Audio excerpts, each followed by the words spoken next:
Good morning दोस्तों।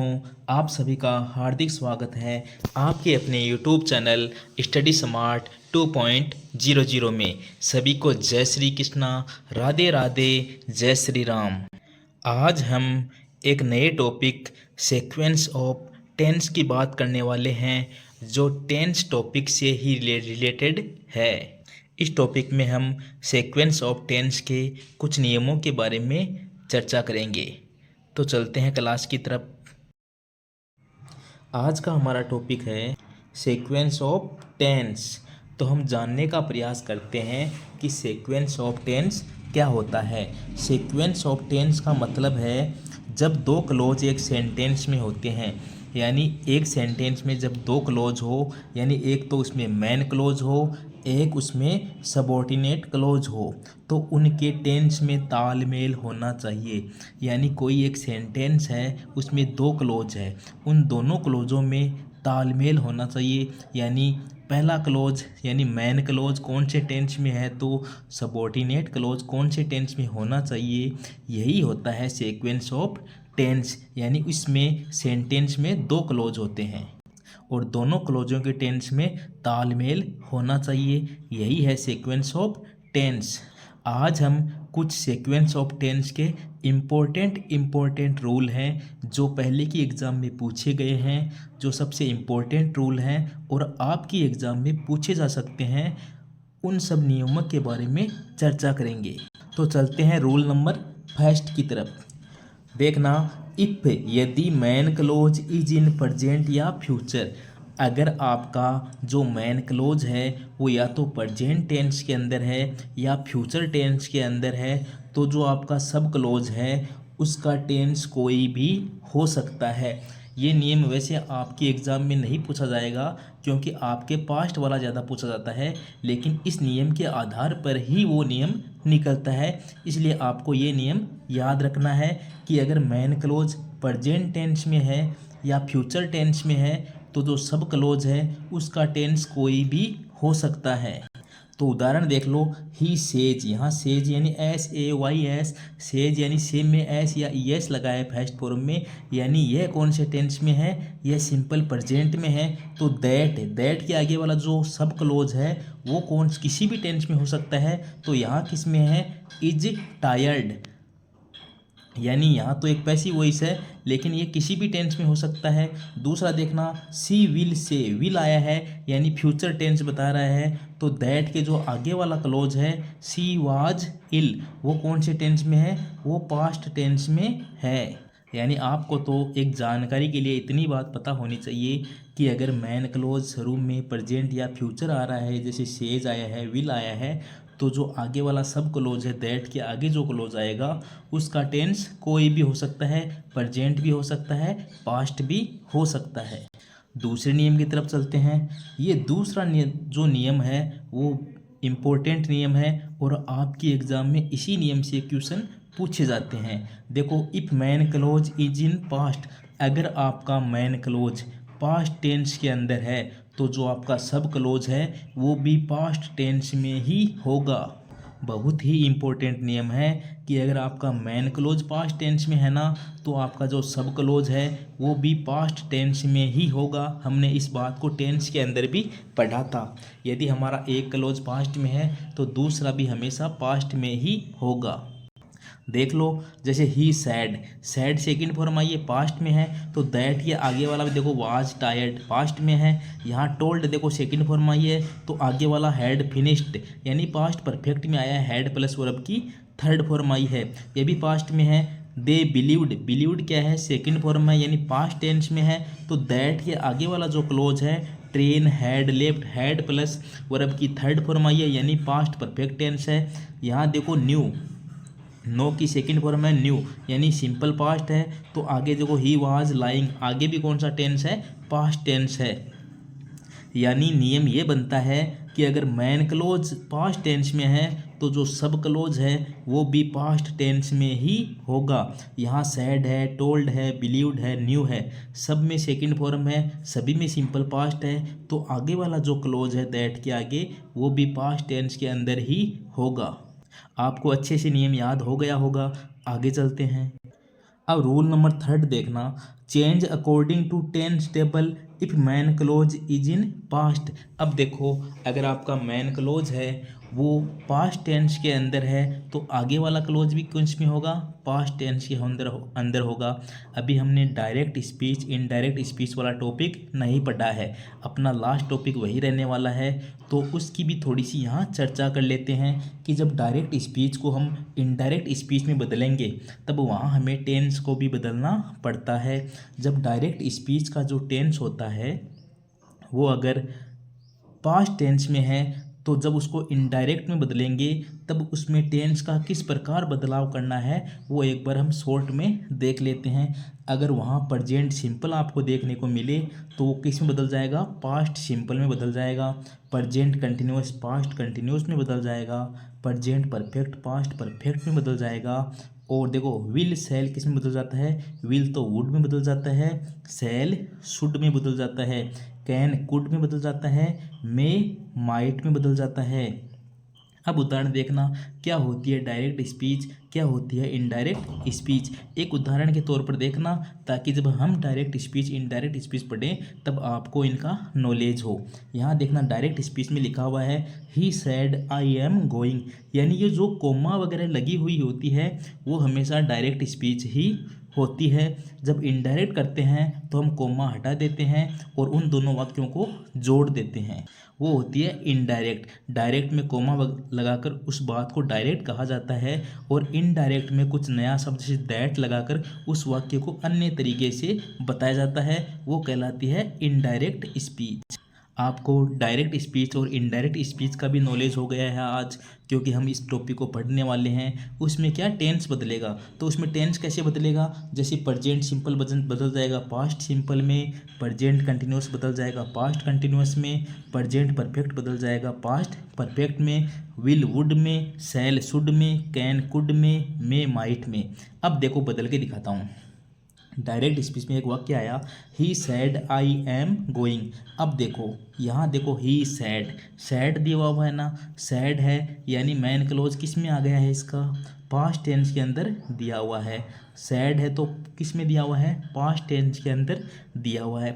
अब अगर मैन क्लोज पास्ट में है तो जो आगे वाला सब क्लोज है वो भी कौन से टेंस में आएगा, पास्ट टेंस के अंदर ही आएगा। तो यहाँ तो दे रखा है I am going, M plus I N G दे रखा है, तो कौन सा टेंस है, M plus I N G दे रखा है, तो ये प्रेजेंट कंटिन्यूअस टेंस है। अब हमें पता है जब हम डायरेक्ट को इनडायरेक्ट में बदलेंगे तो प्रेजेंट कंटिन्यूअस टेंस है वो किस में बदल जाएगा, पास्ट कंटिन्यूअस में बदल जाएगा। तो बदल देते हैं। देखो, ही सैड तो कोई चेंज हुआ नहीं क्योंकि ये टू नहीं था।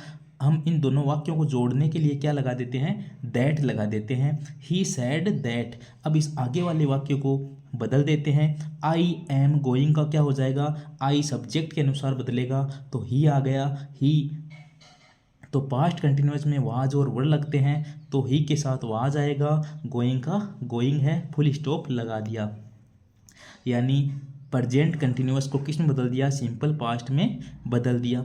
ये नियम आपको इस सीक्वेंस ऑफ टेंस में काम नहीं आएगा। ये नियम जो भी है ये आपको डायरेक्ट से जब इनडायरेक्ट बदलेंगे तब काम आने वाला है। तो इसकी तो हम दोबारा चर्चा करने वाले हैं, तो आगे चलते हैं।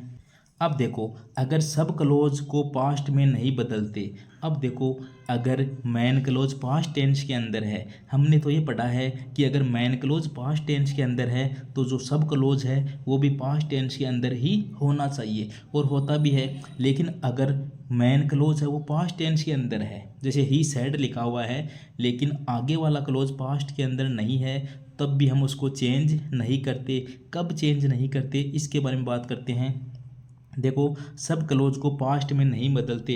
कौन सी ऐसी बात होती है जब हम सब क्लोज को पास्ट में नहीं बदलते, एक तो जब यूनिवर्सल ट्रूथ की बात हो, साइंटिफिक फैक्ट की बात हो, यानी यूनिवर्सल ट्रूथ और साइंटिफिक फैक्ट कौन सी टेंस में आते हैं, ये हमेशा सिंपल प्रेजेंट में आते हैं। अब भले ही मैन क्लोज पास्ट में हो, जब यूनिवर्सल ट्रूथ की बात आएगी या साइंटिफिक फैक्ट की बात आएगी तो हम उसको सिंपल प्रेजेंट के अंदर ही रखेंगे, वो चेंज नहीं होगा। एक उदाहरण देख लेना, ही सैड, देखो सैड आ गया तो पास्ट टेंस है, हमें पता चल गया। लेकिन दैट के आगे देखना, अर्थ मूव्स अराउंड द सन, जो पृथ्वी है वो चक्कर लगाती है सूर्य के चारों ओर। ये एक यूनिवर्सल ट्रूथ है, साइंटिफिक फैक्ट मान लो चाहे यूनिवर्सल ट्रूथ मान लो, ये शाश्वत सत्य है। तो इसका टेंस नहीं बदला है। देखो अर्थ, अर्थ एक वचन था तो मूव, मूव के क्या लगाया, एस या ई एस लगाया, क्योंकि एक वचन थी तो एक वचन वर्ब आनी थी। यानी ये वाक्य किस में लिखा हुआ है, सिंपल प्रेजेंट के अंदर ही लिखा हुआ है, क्योंकि यहाँ पहले तो ज़रूर पास्ट टेंस है लेकिन आगे जो है वो एक यूनिवर्सल ट्रूथ लिखा हुआ है, इसलिए इसका टेंस यूज बदलते नहीं हैं। दूसरा देखना, हैबिचुअल एक्शन हो या परमानेंट ट्रूथ हो, वही है यूनिवर्सल ट्रूथ या परमानेंट ट्रूथ और हैबिचुअल एक्शन। इसमें देखो ग्रांड पास सैड, सैड आ गया, पास्ट टेंस है, दैट लगा दिया, he gets up early every day, ये भी सिंपल प्रेजेंट का ही था। हैबिचुअल एक्शन दर्शा रहा है गेट, तो ही के साथ क्या लगाया, गेट्स लगा दिया, एस या ई एस लगा दिया वर्ब के अंदर, क्योंकि ये किस में था, सिंपल प्रेजेंट में था कि वह हमेशा डेली उठता है, डेली हमेशा, यानी हैबिचुअल एक्शन दर्शा रहा है। तो अब तक हमने क्या पढ़ा उसके बारे में बात कर लेते हैं। अगर मैन क्लोज प्रेजेंट और फ्यूचर में है तो आगे वाला टेंस कोई भी हो सकता है, ज़्यादा याद रखने की बात नहीं थी। इनडायरेक्ट स्पीच की बात करी, अगर इनडायरेक्ट स्पीच में जो डायरेक्ट स्पीच है वो पास्ट टेंस के अंदर है तो आगे वाला क्लोज भी किस में आएगा, पास्ट टेंस के अंदर ही आएगा। हमने बदला, लेकिन कब पास्ट में नहीं आएगा, जब यूनिवर्सल ट्रूथ की बात हो, साइंटिफिक फैक्ट की बात हो या हैबिचुअल एक्शन की बात हो, ये हमेशा सिंपल प्रेजेंट के अंदर ही आएंगे, भले ही मैन क्लोज पास्ट टेंस के अंदर हो, चाहे वहाँ सैड ही क्यों न दिया हुआ हो। इन तीन बात के अलावा अगर मैन क्लोज पास्ट में है तो सब क्लोज भी पास्ट टेंस के अंदर ही आएगा। आगे चलते हैं। अब ध्यान से देखना आप, ये वो पर्सन हैं जो एग्ज़ाम में डायरेक्ट छपने वाले हैं। अब तक वाली बात तो आपको रिपोर्टेड स्पीच में देखने को मिलेगी और उसके नियम तो आपको दोबारा भी आएंगे आगे, लेकिन अब वाले नियम हैं वो स्पेशल नियम हैं, वो एग्ज़ाम में आपको डायरेक्ट देखने को मिलेंगे, चाहे टेंस में मिले चाहे सीक्वेंस ऑफ टेंस में मिले। हम ये नियम पहले पढ़ चुके हैं टेंस वाली क्लास के अंदर, तो आपके लिए ईजी भी रहेंगे, तो एक बार देखना। यदि इफ वाले वाक्य होते हैं उसमें अगर एक तरफ प्रेजेंट है तो दूसरी तरफ कौन सा टेंस आएगा, फ्यूचर टेंस आएगा। एक तरफ फ्यूचर है तो दूसरी तरफ कौन सा टेंस आएगा, प्रेजेंट टेंस आएगा। देखना इफ वाले वाक्य यानी शर्त वाले वाक्य, इफ़ यू वर्क हार्ड कौन से टेंस में दिया हुआ है, you work hard first form है ना, तो ये सिंपल प्रेजेंट में दिया हुआ है, तो आगे वाला किस में आएगा, फ्यूचर में आएगा। तो यू विल सक्सीड, विल लगाया है ना, विल किस में आता है, फ्यूचर टेंस के अंदर आता है। हमें पता है अगर इफ वाले वाक्य में शुरू में क्या है, वर्ब की फर्स्ट फॉर्म है तो आगे विल लगा दो। दूसरी टाइप क्या होती है, अगर इफ के साथ पास्ट टेंस है, इफ के साथ अगर फर्स्ट फॉर्म है तो फ्यूचर लगा दो, विल लग गया। अगर पास्ट टेंस यानी सेकंड फॉर्म है तो वहाँ वुड लग जाता है, और वुड के बाद में तो वर्ब की फर्स्ट फॉर्म आती है, क्योंकि वुड क्या होता है, एक मॉडल होता है। तो यहाँ देखना if I had money, verb की हैड क्या है, वर्ब की सेकंड फॉर्म आई है तो आगे क्या आएगा, would buy A car, would के साथ बाई फर्स्ट फॉर्म आई है, यानी विल का क्या हो गया, वुड हो गया। दोनों नियम अच्छे से याद रखना, बार बार पूछे जाते हैं। अगर यहाँ वर्ब की पहले नियम में देखना वर्ब की फर्स्ट फॉर्म है तो आगे विल लगेगा, यहाँ अगर वर्ब की सेकंड फॉर्म है तो आगे वुड लगेगा। दो नियम हमने टेंस के अंदर पढ़े थे, आपको याद आ चुके होंगे। तीसरी टाइप एक और देखना, ये हमने टेंस के अंदर नहीं पढ़ी थी। अब इफ के साथ देखो वर्ब की फर्स्ट फॉर्म सेकंड फॉर्म की हमने बात की, अब वुड के साथ अगर पास्ट परफेक्ट आए, पास्ट परफेक्ट क्या होता है, हैड प्लस वर्ब की थर्ड फॉर्म आ जाए, तब क्या करेंगे, तब वो बदल जाएगा वुड हैव प्लस वर्ब की थर्ड फॉर्म के अंदर। ध्यान से देखना, जैसे देखो if he had studied, had के साथ क्या आया है, वर्ब की थर्ड फॉर्म आई है, तो किसके अंदर बदलेगा, would have passed, would have plus verb की थर्ड फॉर्म में बदल जाता है। तीन नियम है, एग्जाम में ज़रूर ये नियम छपना है। पहला नियम है जो आपको याद रखना है इस क्लास का, इन तीनों नियम में से कोई न कोई नियम तो आपको पूछा जाएगा। देखो वर्ब की फर्स्ट फॉर्म आए तो आगे विल लगा दो, सेकंड फॉर्म आए तो वुड लगा दो, और अगर हैड प्लस वर्ब की थर्ड फॉर्म आ जाए तो वुड हैव प्लस वर्ब की थर्ड फॉर्म लगा दो। आपको अच्छे से याद हो चुके होंगे। आगे चलते हैं। नेक्स्ट नियम है ये भी एग्जाम में आपको डेफिनेट ही पूछा जाना है सीक्वेंस ऑफ टेंस में। जब दो एक्शन पास्ट में हो, अभी हमने बात करी, यानी जो दो कार्य हैं वो पास्ट में हो तो एक पहले हुआ हो तो जो पहले होने वाला एक्शन है वो पास्ट परफेक्ट में बदलते हैं और दूसरा जो एक्शन है उसको सिंपल पास्ट में लिखते हैं। जब हमने टेंस पढ़ा था तब हमने इस नियम के बारे में बात की थी कि जब दो कार्य एक साथ हो रहे हो तो एक कार्य जो पहले हुआ है उसको तो रखते हैं पास्ट परफेक्ट में। पास्ट परफेक्ट क्या होता है? हैड प्लस वर्ब की थर्ड फॉर्म। और जो दोबारा दूसरा काम होता है उसको रखते हैं सिंपल पास्ट यानी वर्ब की सेकंड फॉर्म। ये नियम हर जगह काम आएगा, आपको याद रखना है। जब दो कार्य हो रहे हो तो जो पहले हो रहा है उसको तो लिख दो पास्ट परफेक्ट में और जो बाद में हो रहा है उसको लिख दो सिंपल पास्ट में, याद रह जाएगा। उदाहरण देखते हैं, he said that. He said that को भूल दो पास्ट में है कि नहीं है, पास्ट में ही है वैसे भी। आगे वाला वाक्य देखो, he had completed the work. यहाँ देखो हैड प्लस वर्ब की थर्ड फॉर्म आई है तो बिफोर के आगे जो वाक्य जुड़ रहा है उसमें देखो आई केम, तो ये केम क्या है? केम है वर्ब की सेकंड फॉर्म। तो इसमें देखो हैड प्लस वर्ब की third form, he had completed the work. तो इसमें जो पहला कार्य हो रहा है काम करने का उसमें तो आ गई हैड प्लस वर्ब की थर्ड फॉर्म हैड कंप्लीटेड, और दोबारा दूसरा काम हो रहा है आई केम, जब मैं आया, तो वो आ गया सिंपल पास्ट में वर्ब की सेकंड फॉर्म। दूसरा वाक्य देखना, ही टोल्ड मी। यहाँ देखो दैट के आगे that train had left, that train had left, had plus verb की third form before she reached the station. उन लोगों के स्टेशन पहुंचने से पहले ही ट्रेन जा चुकी थी। पहला काम कौन सा हो रहा है? ट्रेन जाने का हो रहा है, तो that train had left past perfect में आ गया। और दोबारा फिर दूसरा काम क्या हो रहा है? उनके आने का, तो सी के आगे क्या लगाया? रीच्ड लगाया। रीच्ड क्या है? वर्ब की सेकंड फॉर्म यानी सिंपल पास्ट टेंस। आपको तो आसानी से याद रखना है कि एक तरफ तो आएगा हैड प्लस वर्ब की थर्ड फॉर्म, अगर ये दिया हुआ है तो जब आगे आपसे ये भरवाए तो आप लगा देना वर्ब की सेकंड फॉर्म। अगर आपको वर्ब की सेकंड फॉर्म पहले से दे दी तो यहाँ पीछे भरवाए तब आप लगा देना हैड प्लस वर्ब की थर्ड फॉर्म। आगे चलते हैं, इसका ही और एक नियम है उसको याद करते हैं। अगर व्हील आ जाए, उसमें तो बिफोर आ रखा था ना, इसमें देखो अगर व्हील के बाद दो एक्शन एक साथ चलते हैं, यानी इस व्हील को याद रखना, व्हील के बाद दो एक्शन एक साथ साथ चल रहे हैं तो दोनों ही किस में आएंगे? पास्ट कंटिन्यूअस में आएंगे। दो काम हो रहे हैं, दोनों ही एक साथ हो रहे हैं। उसमें तो क्या हो रहा था? उसमें तो एक के बाद एक कार्य हो रहा था, लेकिन अगर दोनों कार्य ही एक साथ हो तो दोनों ही किस में आएंगे? पास्ट कंटिन्यूअस में आएंगे। पास्ट कंटिन्यूअस क्या होता है? वाज और वर आएगा प्लस आईएनजी आएगी, वाज वर आएगा प्लस आईएनजी आएगी। तो उदाहरण के तौर पर देख लेते हैं,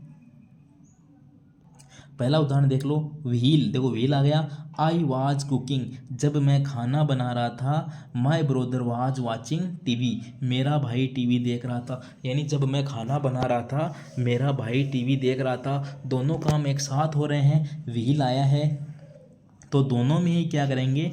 पास्ट कंटिन्यूस लगाएंगे। इसमें देखो वाज प्लस आईएनजी लगा, इसमें भी वाज प्लस आईएनजी लगा। यानी जब व्हील वाले वाक्य हो और दोनों कार्य एक साथ हो रहे हो तो आपको वाज और वर लगाना है प्लस आईएनजी लगा देना है, यानी पास्ट कंटिन्यूअस टेंस लगेगा। इसी में दूसरी बात क्या है? अगर एक एक्शन चल रही थी और दूसरी घटना अचानक हुई तब क्या करते हैं? जो यानी एक एक्शन तो चल रहा था, दूसरी घटना अचानक होने के अर्थ में तो पहला तो लिख देते हैं पास्ट कंटिन्यूअस में, दूसरा लिखते हैं सिंपल पास्ट में। अगर दोनों एक साथ चल रहे हैं, व्हील वाले, व्हील के अर्थ में बता रहे हैं तीनों आपको, व्हील वाले दोनों एक साथ चल रहे हैं तो लगा दो दोनों में पास्ट कंटिन्यूअस यानी वाज और वर आईएनजी। अब एक घटना चल रही थी तभी दूसरी हुई, तब उसमें क्या करेंगे? एक में तो लगा दो पास्ट कंटिन्यूअस और दूसरे में लगा दो सिंपल पास्ट। उदाहरण देखना, व्हील वी वर प्लेइंग, जब हम खेल रहे थे। द टीचर केम, शिक्षक आ गए। जब हम खेल रहे थे तभी शिक्षक आ गए, यानी पहले काम तो क्या हो रहा था? हम खेलने का हो रहा था, लेकिन तभी शिक्षक आ गए। तभी दूसरी घटना क्या घटी? कि शिक्षक आ गए। तो ये दोनों घटनाएं एक साथ नहीं हो रही है ना। तो इसमें देखो, जब हम खेल रहे थे तो वी वर प्लेइंग, वी क्या है, बहुवचन है, तो वहाँ वाज की जगह क्या लगाया, वर लगाया, we were playing. The teacher came, verb की सेकंड फॉर्म लगा दी, यानी सिंपल पास्ट टेंस लगा दिया। ये दोनों नियम आपको याद रह जाएंगे। जब भी व्हील वाले वाक्य आए तो अगर दोनों कार्य साथ हैं तो दोनों में पास्ट कंटिन्यूस लगाना। अगर एक कार्य के बाद एक हो रहा है तो एक में तो आप लगाना पास्ट कंटिन्यूस, दूसरे में लगाना सिंपल पास्ट यानी वर्ब की सेकंड फॉर्म। आप समझ चुके होंगे, आगे चलते हैं। अब व्हील वाले तो आप पढ़ चुके हैं, अब पढ़ते हैं। एक तो आफ्टर होता है, एक बिफोर होता है, इनसे भी वाक्य जुड़ता है, तब क्या लगाते हैं। यानी जब एक घटना पहले हो चुकी हो तो पहले वाली किस में आएगी, पास्ट परफेक्ट में आएगी, दूसरी वाली पास्ट सिंपल में आएगी। ये बात तो हम पढ़ चुके हैं। यानी जब दो घटनाएं हो रही हो तो पहले वाली तो आती है पास्ट परफेक्ट में, दूसरी आती है पास्ट सिंपल में।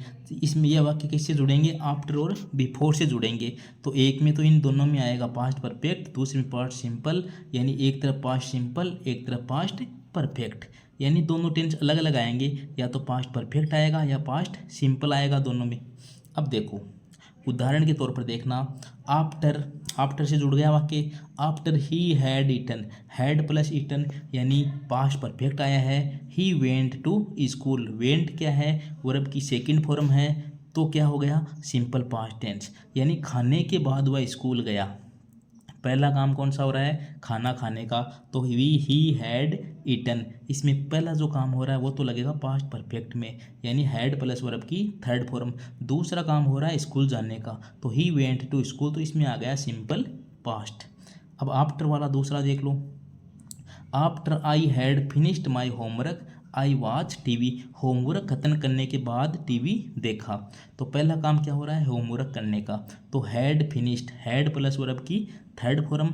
दूसरा काम क्या है, टीवी देखने का, तो आई वॉच्ड टीवी, वॉच्ड क्या है, वर्ब की सेकंड फॉर्म है, यानी सिंपल पास्ट टेंस है। इन दोनों नियम में हमने क्या पढ़ा, जब आफ्टर और बिफोर से वाक्य जुड़ते हैं तो उन वाक्यों में एक तरफ तो आएगा पास्ट परफेक्ट, एक तरफ आएगा पास्ट सिंपल, जो पहले हो रहा है वो आएगा हमेशा पास्ट परफेक्ट में। व्हील वाले ऑप्शन में क्या था, जब दोनों कार्य एक साथ हो तो दोनों में पास्ट कंटिन्यूअस, एक के बाद एक हो रहा हो तो एक में तो पास्ट कंटिन्यूअस, दूसरे में सिंपल पास्ट। समझ चुके होंगे अच्छे से, आगे चलते हैं।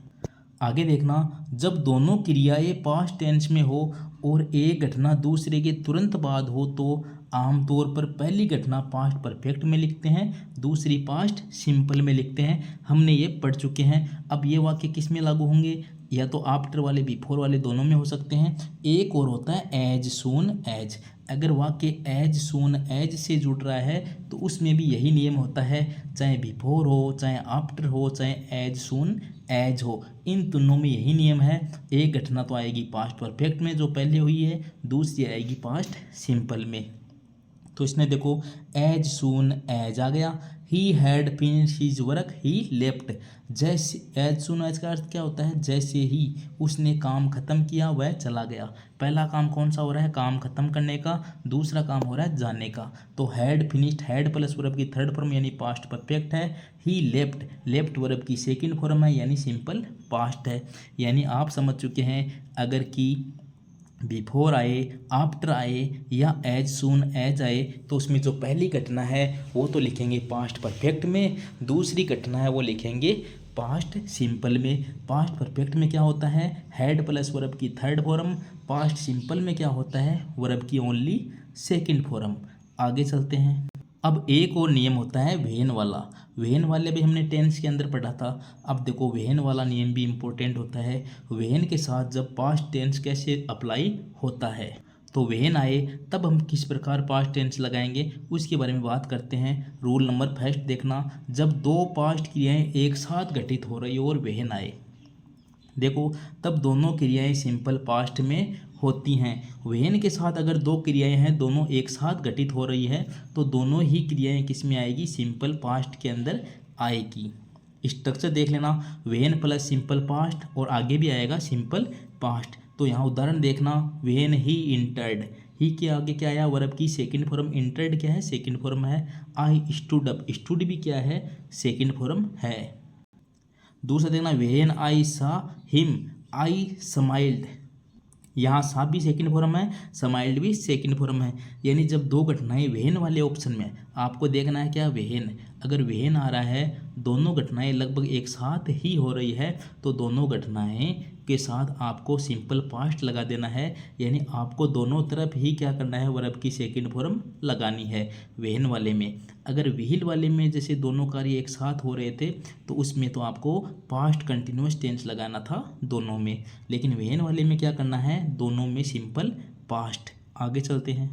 इसका दूसरा नंबर रूल देखना, एक घटना पहले हो चुकी हो, दूसरी बाद में हो, तो पहले वाली क्रिया पास्ट परफेक्ट में, बाद वाली सिंपल पास्ट में। वेन के साथ भी ऐसा ही है, अगर दो घटनाएं हो रही हो अलग अलग, तो पहले वाली तो वही पास्ट परफेक्ट में, आगे वाली सिंपल पास्ट में। When I had finished my work, I went home, went second form है, हैड फिनिश्ड पास्ट परफेक्ट है, वेंट वेन ही केम, देखो यहाँ से वर्ब की सेकंड फॉर्म आई है, यानी सिंपल पास्ट है, तो आगे वाला that train had left, train जा चुकी थी, हैड लेफ्ट यानी पास्ट परफेक्ट टेंस।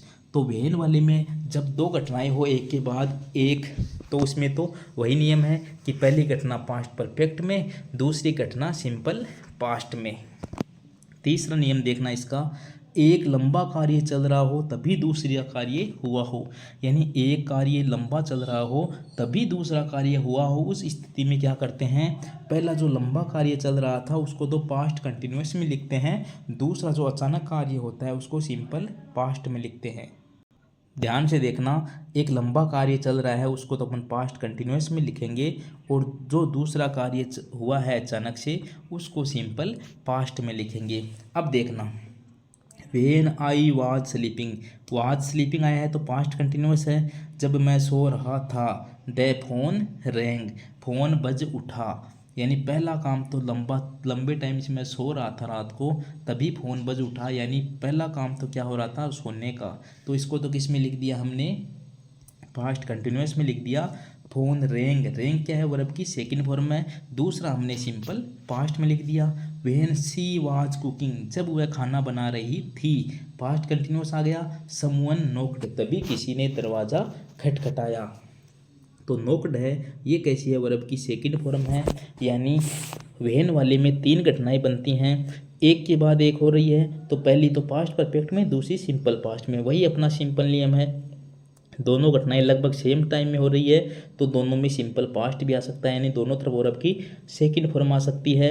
अब एक लंबा कार्य चल रहा हो तभी दूसरा हुआ, तो पहला तो लगा दो आप पास्ट कंटिन्यूअस, दूसरे में आप लगा दो सिंपल पास्ट, यानी आप देख रहे हो इन तीनों में ही आगे वाले में तो लगभग में सिंपल पास्ट टेंस का यूज हुआ है, यानी तीनों नियम लगेंगे ना, उसमें एक तरफ तो सिंपल पास्ट ही आना है, एक तरफ चेंज होगा, एक में तो एक तरफ सिंपल पास्ट आ जाएगा, एक में पास्ट कंटिन्यूअस आ जाएगा, एक में पास्ट परफेक्ट आ जाएगा, हेड प्लस वर्ब की थर्ड फॉर्म।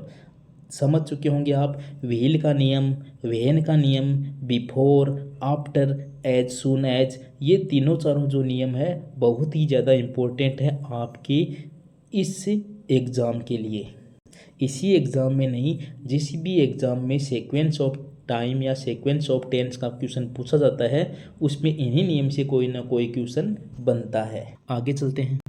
अब एक बार रिवाइज कर लो, दो घटनाएं साथ साथ हुई तो दोनों में सिंपल पास्ट, जैसे when I entered, I he stood up, एक घटना पहले हुई तो पास्ट परफेक्ट में, दूसरी सिंपल पास्ट में।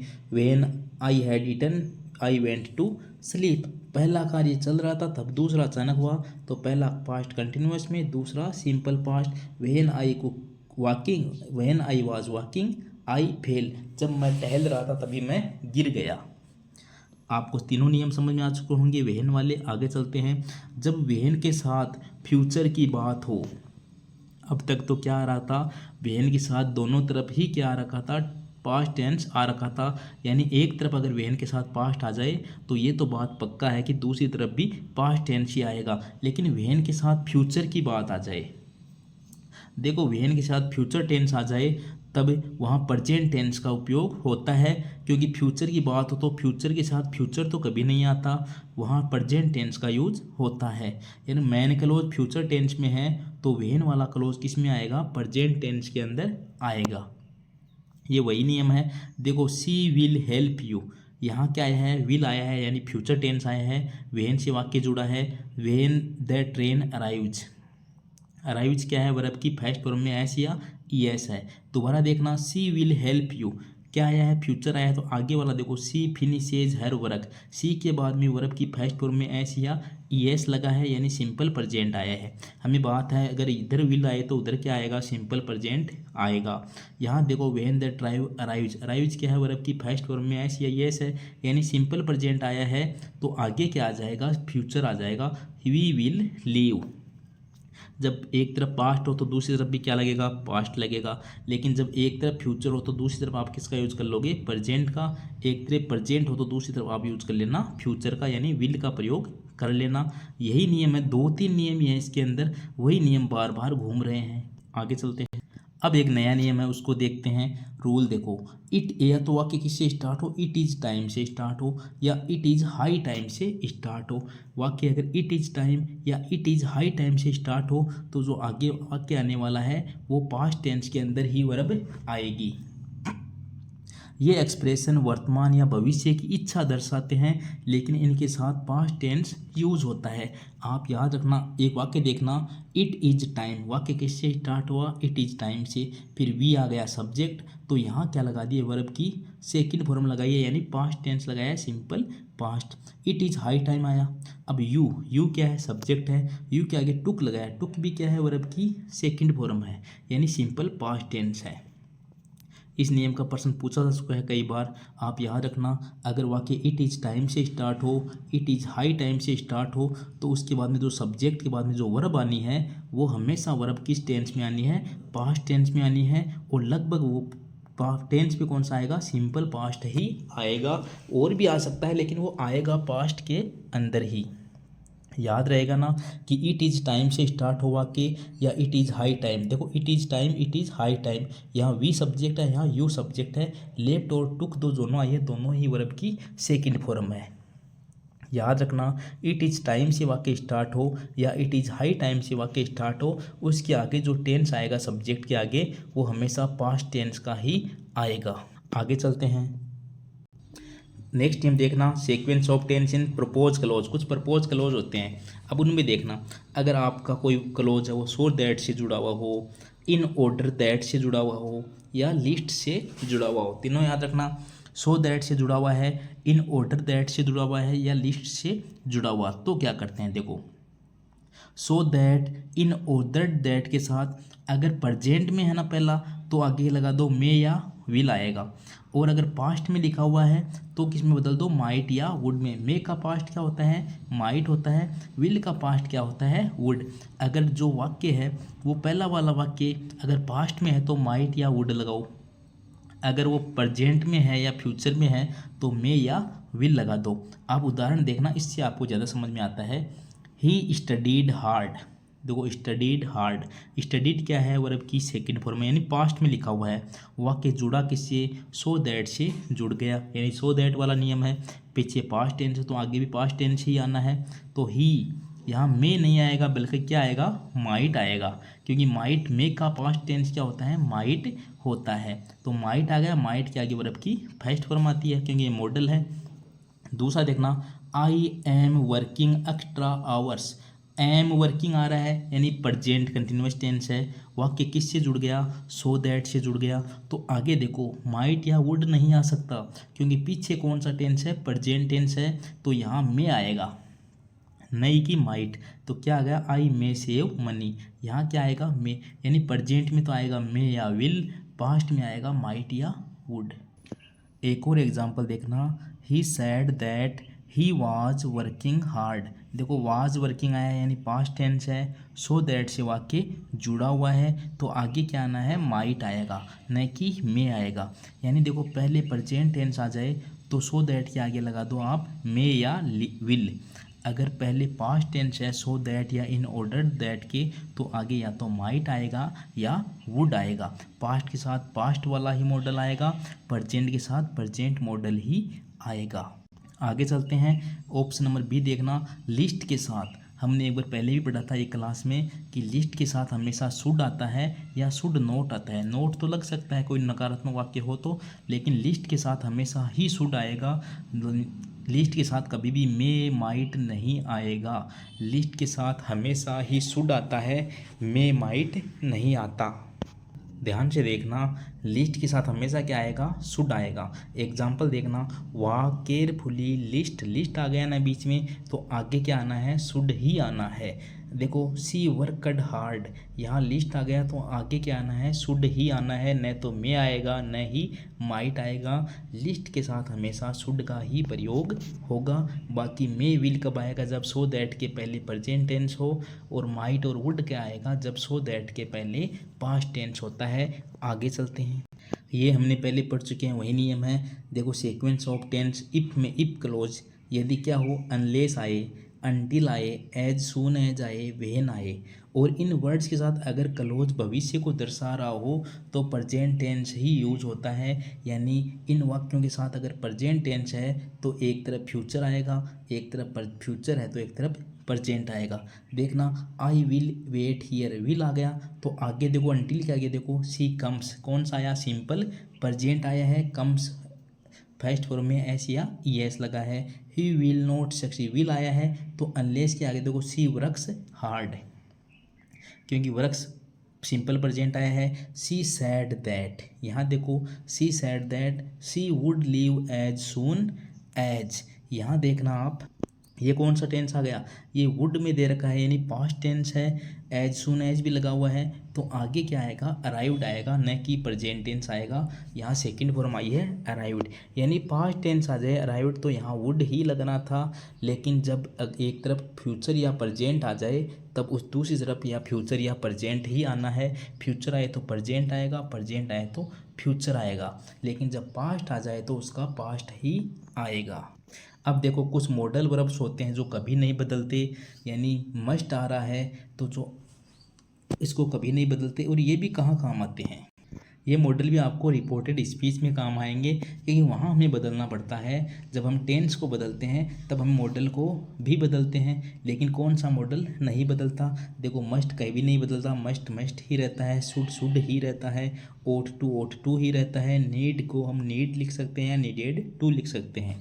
यानी जब वाक्य हो he said that we must obey the law, तो ही सैड आ गया, वी मस्ट वैसा का वैसा ही आना था। She said that I should help the poor, ये रिपोर्टेड स्पीच का नियम है, आप याद रख सकते हो कि ये कुछ मॉडल हैं जो कभी नहीं बदलते, क्योंकि वहाँ जब प्रेजेंट टेंस को पास्ट में बदलेंगे यानी मॉडल को बदलना चाहेंगे हम तभी, लेकिन पहले से ही मस्ट आ रखा है तो मस्ट ही रहता है, शुड का शुड ही रहता है। सैल तो शुड में बदल सकता है, विल वुड में बदल सकता है, लेकिन पहले से ही वुड शुड आ जाए तो वो कभी नहीं बदलते। आगे चलते हैं, अब एक और नियम है, एक दो प्रश्न पूछा गया है, स्पेशल नियम है, याद रखना। अगर आ जाए वुड रेदर, आपको वाक्य में क्या दिखे, वुड के साथ रेदर दिखे या हैड के साथ बेटर दिखे, इन दोनों के साथ ही वर्ब की फर्स्ट फॉर्म आएगी। याद रखना, इन फ्रेजेज के साथ सब क्लोज का वर्ब कभी भी टेंस के रोल में नहीं आता, बस वर्ब की फर्स्ट फॉर्म ही लगती है।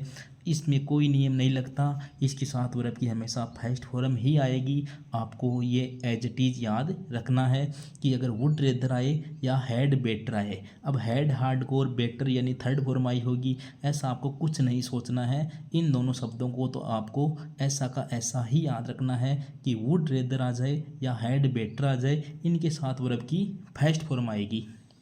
एग्जाम्पल देख लो, आई वुड रेदर, क्या आया है, वुड रेदर, तो वर्ब की फर्स्ट फॉर्म आई है गो।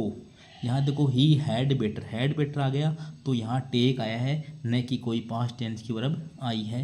हैड बेटर के साथ वर्ब की फर्स्ट फॉर्म, वुड रेदर के साथ भी वर्ब की फर्स्ट फॉर्म। आपको याद रखना है, चाहे तो वुड रेदर आए चाहे हैड बेटर आए, दोनों के साथ ही वर्ब की हमेशा फर्स्ट फॉर्म आएगी, याद रह जाएगा। आगे चलते हैं, नेक्स्ट रूल देखना, no sequence change with then that because when etc in idiomatic expression, यानी कुछ एक्सप्रेशन आइडोमेटिक होते हैं जिनमें टेंस का कोई चेंज नहीं होता। यानी कुछ कहावत होती है, अगर वाक्य कहावत में कोई कहावत दी हुई है तो वो कहावत कभी चेंज नहीं होती।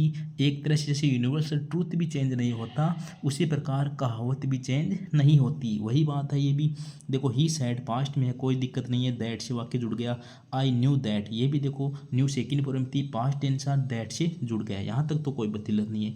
अब हमें तो पता है कि अगर पहले पास्ट है तो आगे भी पास्ट आएगा, लेकिन हमने पढ़ा है यूनिवर्सल ट्रूथ हो, साइंटिफिक फैक्ट हो, हैबिचुअल एक्शन हो, तब आगे वाला टेंस प्रेजेंट में ही आता है। लेकिन जब कहावत हो वो भी प्रेजेंट के अंदर ही आता है। तो honesty is the best policy, ये फिक्स फ्रेज है, फिक्स आइडोमेटिक फ्रेज है, तो ये वैसी ही कहावत है। God help us those who helps themselves, यानी भगवान उनकी मदद करते हैं जो दूसरों की मदद करते हैं। यानी जब ये कहावत आए तो इनका कोई टेंस चेंज नहीं होता, चाहे पीछे पास्ट टेंस हो चाहे कुछ भी हो। ये हमने पहले पढ़ चुके हैं। आगे चलते हैं। रूल नंबर नेक्स्ट देखना, सब्जंक्टिव मूड होता है उसके बाद भी हमेशा वर्ब की फर्स्ट फॉर्म आती है। सब्जंक्टिव मूड क्या होता है, आप नया नाम सुन रहे होंगे आज, जिसमें आज्ञा देने की बात हो, सुझाव देने की बात हो, आवश्यकता की बात हो, उसमें टेंस बदलने का नियम लागू नहीं होता। हमेशा वर्ब का बेस फॉर्म आता है। बेस फॉर्म क्या होता है, वर्ब की फर्स्ट फॉर्म आती है।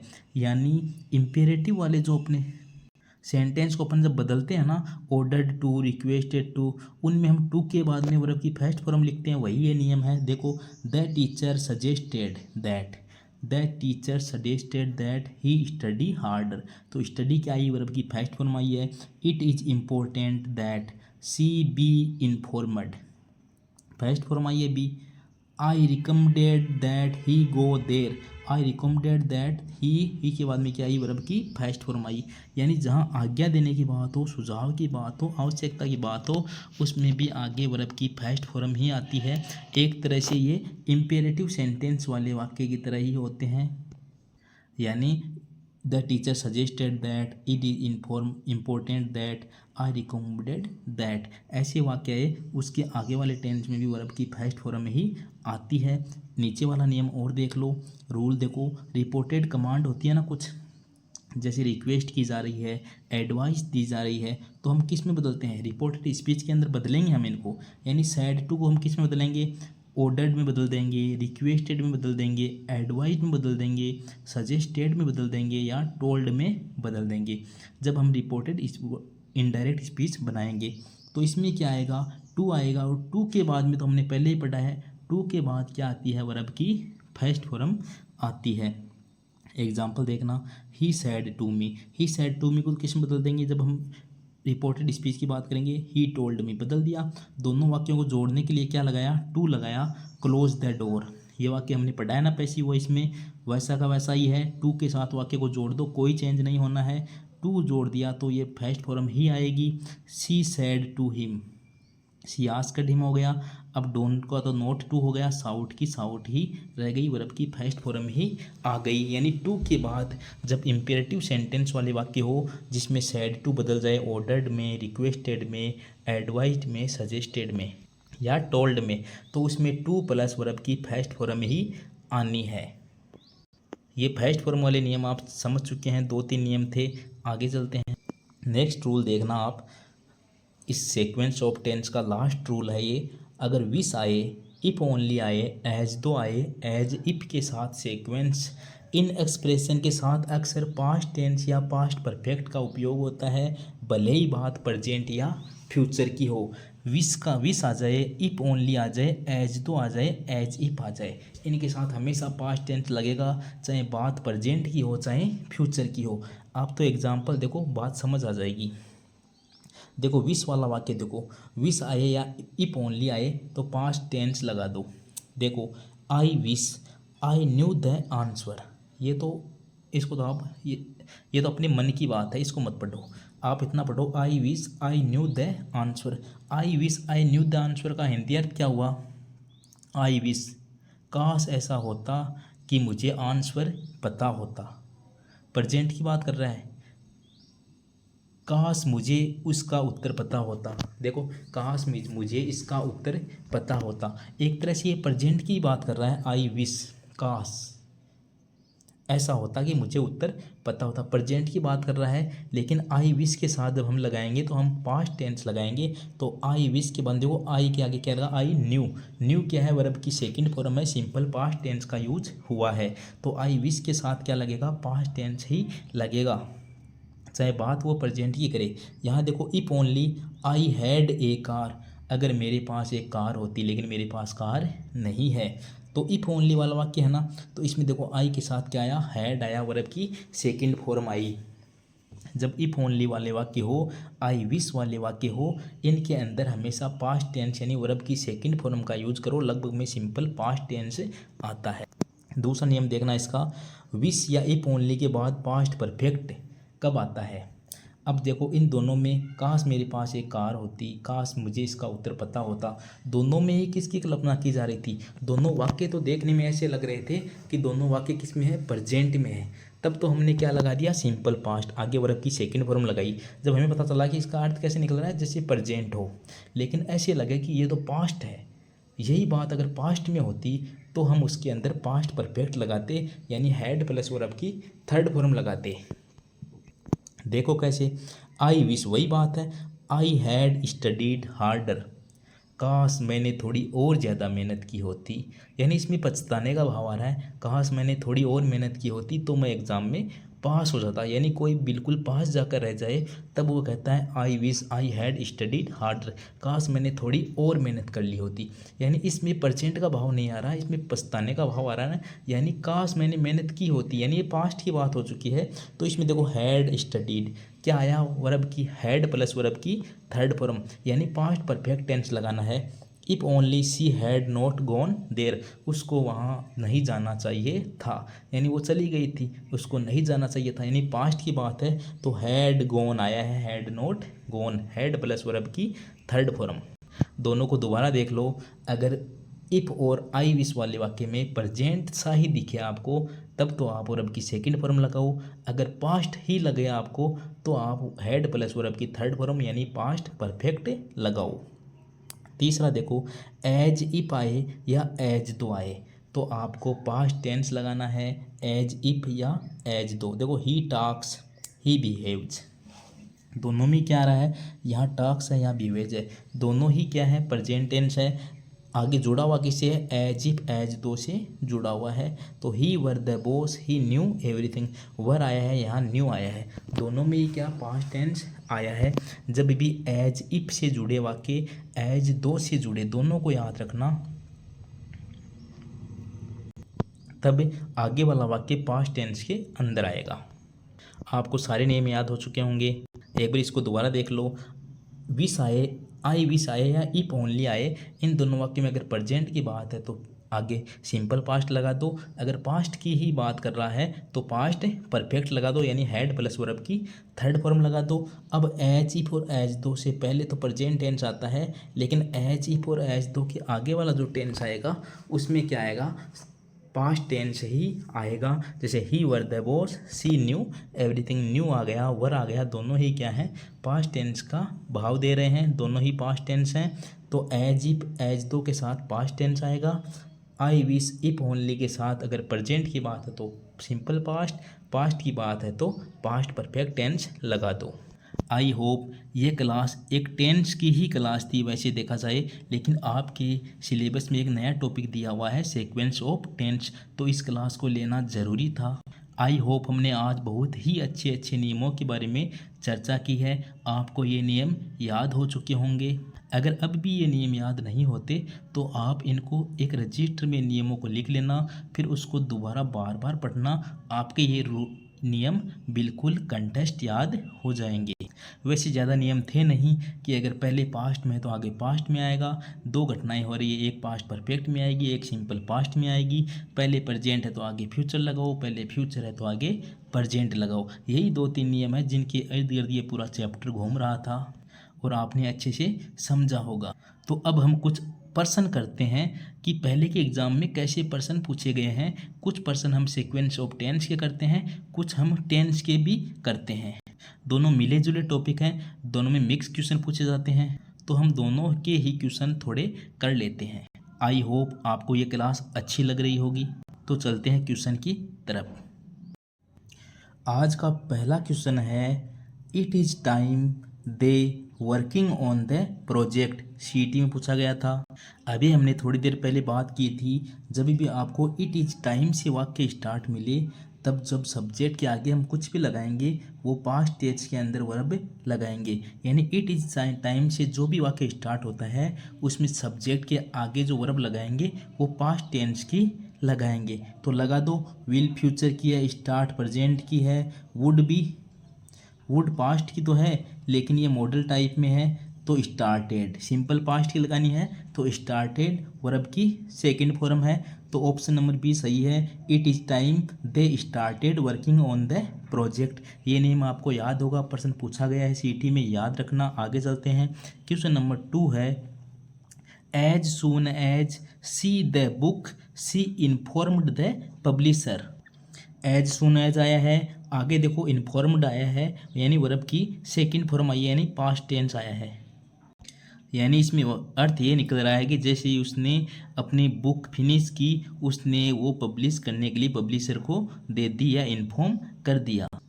तो हमने पढ़ा है कि जब एक तरफ एज सून एज वाले में वर्ब की सेकंड फॉर्म आती है, तो एक तरफ कौन सी आती है, पास्ट परफेक्ट टेंस आता है, हेड प्लस वर्ब की थर्ड फॉर्म आती है। तो यहाँ लिखा हुआ है हैड फिनिश्ड। इसका उत्तर तो हैड फिनिश्ड ही होगा, क्योंकि हैज फिनिश्ड होगा नहीं, फिनिशेज होगा नहीं, जूनियर प्रेजेंट के हैं। इसमें द नंबर ऑप्शन देखना फिनिश्ड है।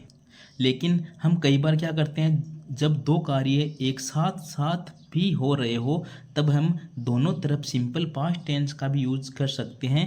यहाँ सिंपल पास्ट टेंस भी आ सकता था, बिल्कुल ये भी ऑप्शन नंबर सही है। द इसमें से भी सही है, द भी सही है। लेकिन जब एग्जाम की दृष्टि से हम जाते हैं तो एक तरफ वर्ब की सेकंड फॉर्म आती है, तो एक तरफ past perfect head plus verb की थर्ड फॉर्म को ही ज़्यादा मान्यता दी जाती है, इसलिए उसमें ऑप्शन नंबर सी सही है। अगर ऑप्शन नंबर सी नहीं होता तो इसमें ऑप्शन नंबर डी भी सही होता, दोनों तरफ सिंपल पास्ट हो सकते थे।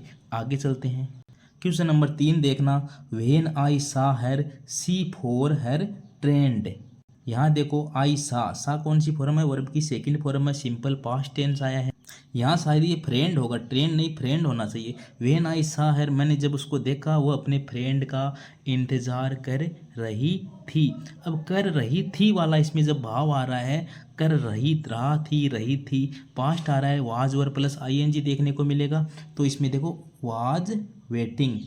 व्हेन आई सा, जब मैंने उसको देखा वह अपने दोस्त या फ्रेंड का इंतज़ार कर रही थी। वाज वेटिंग, क्योंकि पहले पास्ट टेंस है तो आगे पास्ट टेंस ही आना था, तो हैज़ वाला कट गया, विल वाला कट गया, हैड वेटेड या वाज वेटिंग। लेकिन यहाँ इंतज़ार कर रही थी वाला वाक्य बन रहा है, तो वाज वेटिंग सही होगा। ऑप्शन नंबर 4 की तरफ चलते हैं। प्रश्न number 4, if I A bird would fly in the sky. अगर मैं एक पक्षी होता। जब भी इफ़ वाले वाक्य आते हैं तो इफ़ में चाहे सब्जेक्ट कुछ भी आए, आई के साथ हमेशा क्या लगता है, वर लगता है। ऑप्शन नंबर सी सही है। एम, वाज, विल बी, ये कोई ऑप्शन नहीं आता है। पास्ट टेंस वैसे भी देखो यहाँ वुड आ रखा है, वुड एक तरह से पास्ट टेंस को दर्शाता है, तो ये तीनों तो आने नहीं थे, पास्ट टेंस वाली आनी थी वाज और वर में से। लेकिन जब इफ वाला वाक्य होता है तो सभी सब्जेक्ट के साथ किसका उपयोग करते हैं, वर का उपयोग करते हैं, वाज का नहीं करते। तो if I were A bird would fly in the sky. आगे चलते हैं। क्वेश्चन नंबर 5 देखना, ये नेम भी हमने पढ़ा है, इफ वाला ही है। If he had worked hard he. देखो ही के बाद में क्या आया है, had plus worked, had plus verb की थर्ड फॉर्म आई है, यानी पास्ट परफेक्ट टेंस आया है। हमने बात की थी इफ के बाद में जब पास्ट परफेक्ट टेंस आ जाए तब वो किस में बदल जाता है, पास्ट परफेक्ट टेंस आने के बाद वो वुड हैव पास्ट में बदल जाता है। ऑप्शन नंबर बी सही है। वुड हैव प्लस वर्ब की थर्ड फॉर्म आती है। देखो if he had worked hard he would have past, यानी जब भी इफ वाले वाक्यों में हैड प्लस वर्ब की थर्ड फॉर्म आए तो वो बदल जाएगा वुड हैव प्लस वर्ब की थर्ड फॉर्म में। अगर यहाँ वर्ब की सेकंड फॉर्म आती तो आगे क्या आ जाता, वुड आ जाता। लेकिन अगर यहाँ प्रेजेंट टेंस आता या फ्यूचर टेंस आता तो आगे विल या प्रेजेंट टेंस आ जाता। ये नियम, 3 नियम हमने पढ़े थे इप वाले। तो ये तीसरा नियम था कि जब हैड प्लस वर्ब की थर्ड फॉर्म आती है तो वुड हैव प्लस वर्ब की थर्ड फॉर्म लगाते हैं। ऑप्शन नंबर बी सही है। आगे चलते हैं क्वेश्चन नंबर 6 की तरफ। She said that she will go. यहाँ देखना, सी सैड, सैड आया है यानी पास्ट टेंस आया है तो आगे भी पास्ट टेंस ही आएगा। तो विल का पास्ट टेंस क्या होता है, विल का पास्ट टेंस होता है वुड। ऑप्शन नंबर बी सही है। यहाँ पास्ट टेंस था तो आगे भी पास्ट आएगा, तो विल का पास्ट क्या होता है, वुड होता है। तो ऑप्शन नंबर ब सही है। आगे चलते हैं क्वेश्चन नंबर 7 देखना। It is time you to bed, वही है इट इज़ टाइम वाला है, एलडीसी में दोबारा पूछा गया था। It is time, it is time से स्टार्ट हो तो यू सब्जेक्ट के बाद हम पास्ट टेंस लेते हैं, लगभग सिंपल पास्ट लेते हैं। तो इसमें गो वाला है तो गो की सेकंड फॉर्म क्या होती है, वेंट। तो ऑप्शन नंबर सी सही है। It is time you went to bed. It is time के बाद वाले वाक्य में हम पास्ट टेंस या सिंपल पास्ट टेंस लगाते हैं। क्वेश्चन नंबर 8 की तरफ चलते हैं। The patient had died before the doctor. Patient had died, patient मर चुका है, यानी पहले काम तो कौन सा हो रहा है, पेशेंट मरने का हो रहा है। हैड डाइड यानी हैड प्लस वर्ब की थर्ड फॉर्म यानी पास्ट परफेक्ट आया है तो दूसरे में सिंपल पास्ट आ जाएगा। सिंपल पास्ट का अर्थ है वर्ब की सेकंड फॉर्म आ जाएगी। स्टेनोग्राफर में पूछा गया था तो सेकंड फॉर्म कौन सी है, केम, यानी एक तरफ वर्ब की थर्ड फॉर्म आ रही है हैड प्लस, एक तरफ सिंपल पास्ट। हमने एक नियम पढ़ा था, एक तरफ जब दोनों ही पास्ट में हो तो एक तरफ पास्ट परफेक्ट लगाओ, एक तरफ पास्ट सिंपल लगाओ। आगे चलते हैं क्वेश्चन नंबर 9 देखना। वो तो थे अब तक जो 8 क्वेश्चन पढ़े वो सारे सीक्वेंस ऑफ टेंस पर आधारित थे। अब कुछ क्वेश्चन मिक्स में हैं, कुछ टेंस पे हैं, कुछ सीक्वेंस ऑफ टेंस पे हो सकते हैं, कुछ मॉडल पे भी हो सकते हैं। यहाँ देखो, each of the students responsible for maintaining the school garden. यहाँ देखो कौन सी हेल्पिंग वर्ब आनी है, यहाँ देखो स्टूडेंट्स। अब इस तरह से आप देख लेना, स्टूडेंट्स में तो एस लगा हुआ है, एग्जामिनर हमें कंफ्यूज करने की कोशिश कर रहा है। लेकिन यहाँ देखो वाक्य स्टार्ट किससे हो रहा है, ईच ऑफ। ईच का अर्थ ही प्रत्येक होता है तो स्टूडेंट्स से हमें कोई प्रभाव नहीं पड़ता। ये इसमें एस है, ये बहुवचन है, हमें कुछ नहीं पता। लेकिन ये शुरू किससे हो रहा है, ईच ऑफ से हो रहा है। जब भी ईच ऑफ से कोई वाक्य स्टार्ट होता है तो आगे चाहे उस सब्जेक्ट में एस लगा हुआ हो चाहे न लगा हुआ हो, वो एक वचन ही होता है, वो सिंगुलर ही होता है। तो सिंगुलर वर्ब ही आनी है। तो सिंगुलर वर्ब कौन सी है, आर बहुवचन में है, वर्ब बहुवचन में है, मस्ट एक मॉडल नहीं लगेगा, यहाँ लगेगा इज। देखो ईच ऑफ स्टूडेंट्स, जब भी ईच ऑफ से कोई वाक्य स्टार्ट हो तो उसको आप सब्जेक्ट को सिंगुलर मानना, एक वचन मानना। एक वचन के वर्ब अनुसार वर्ब लगेगी। तो each of the student singular verb है, सब्जेक्ट है तो वर्ब भी क्या लगेगी, सिंगुलर लगेगी। तो क्या लगेगी, इज लगेगी।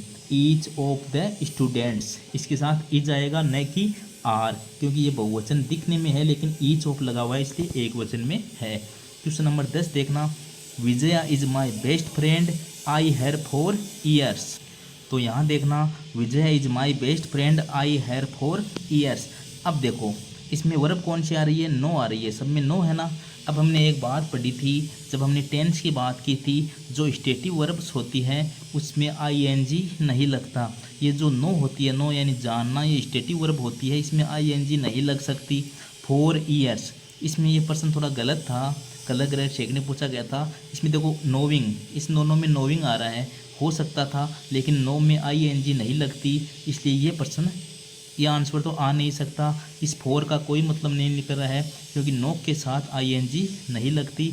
अब देखो यहाँ नो, इसमें भी आईएनजी, तीनों में आईएनजी नहीं लगनी थी, इसमें ऑप्शन नंबर ए होना था। लेकिन हैव के साथ वर्ब की थर्ड फॉर्म आती है लेकिन यहाँ थर्ड फॉर्म भी लिखी हुई नहीं है, यहाँ कुछ टाइपिंग मिस्टेक हो सकती है अगले की। तो यहाँ हो सकता था नोन, हैव नोन अगर होता तो परफेक्ट आंसर होता ऑप्शन नंबर ए। लेकिन हैव नो के साथ, ये डिलीट वाला क्वेश्चन था एक तरह से, तो इसमें था हैव नोन होना चाहिए था। हैज हैव के साथ वर्ब की थर्ड फॉर्म आती है तो हैव नोन होता है, नो में कभी भी आईएनजी नहीं लगता।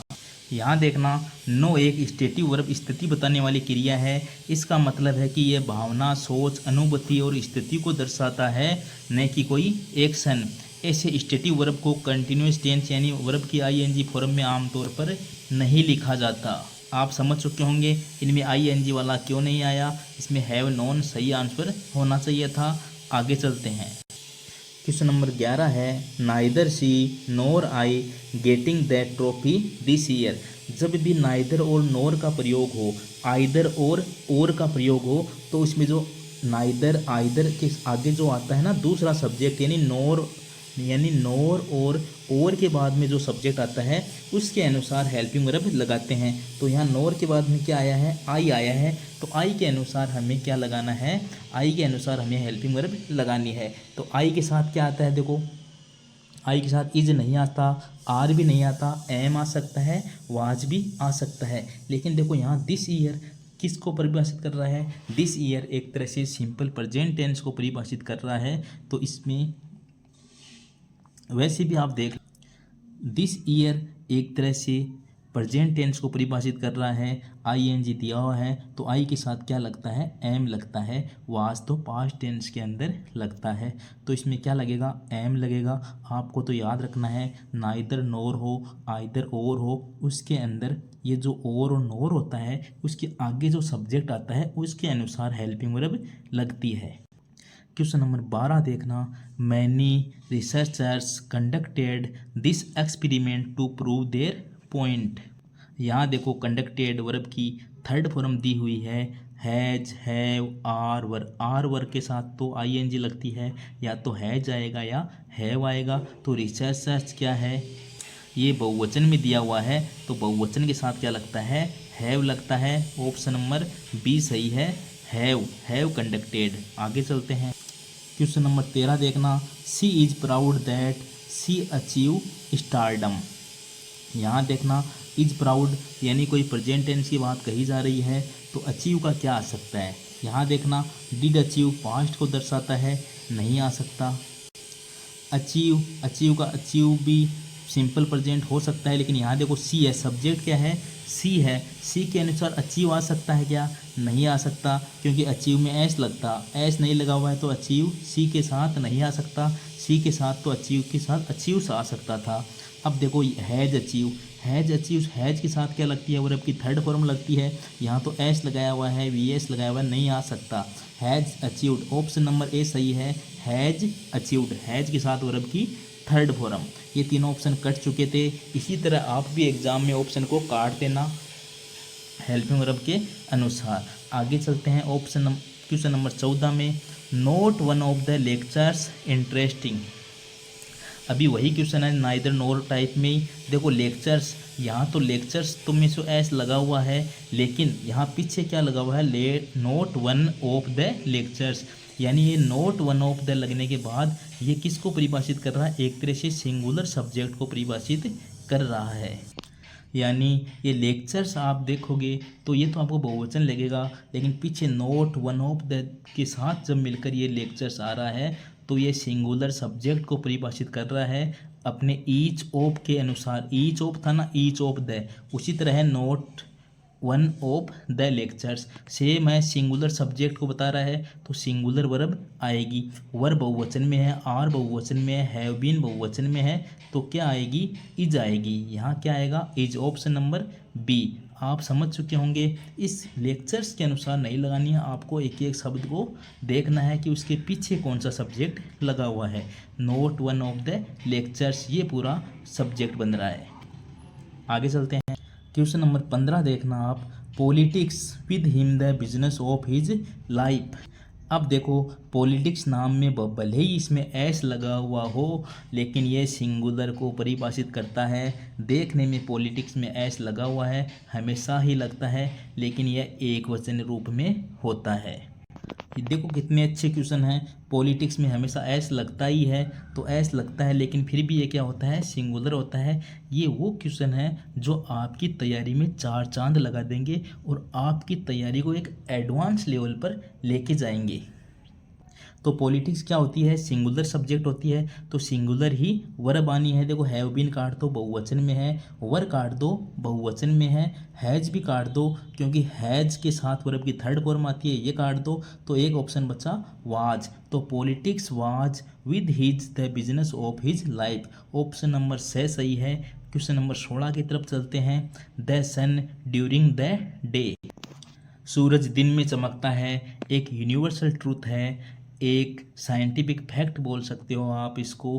तो जब साइंटिफिक फैक्ट की बात हो, यूनिवर्सल ट्रूथ की बात हो, ऑलवेज लगा हुआ हो, उन सब की में हम सिंपल प्रेजेंट टेंस का यूज़ करते हैं, यानी वर्ब की फर्स्ट फॉर्म आएगी या वर्ब की फर्स्ट फॉर्म में एस या ई एस आएगा। तो द सन एक वचन है, बहुवचन है, एक वचन है, तो एक वचन वर्ब के साथ एक वचन वर्ब आएगी तो साइंस एस लग जाएगा। जिस वर्ब में एस लगता है वो वर्ब होती है एक वचन।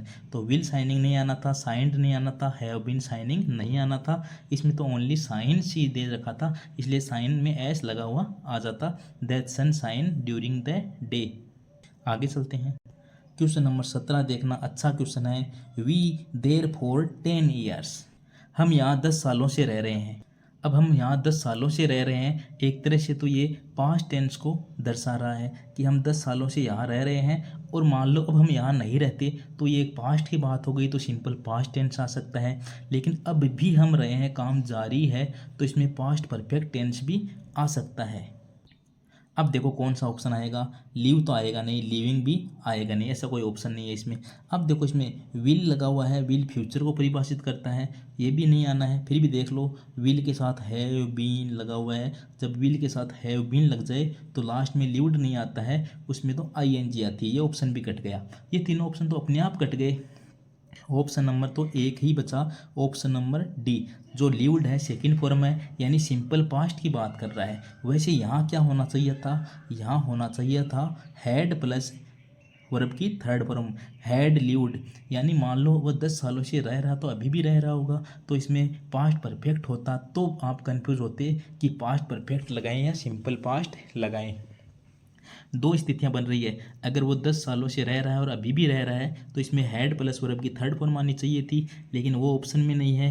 तो मान लो कि वह 10 सालों से रह रहा था, अब वहाँ नहीं रहता, एक तरह से ये सिंपल पास्ट की बात बनती है, तो इसमें वर्ब की सेकेंड फॉर्म लगा दी लिव्ड।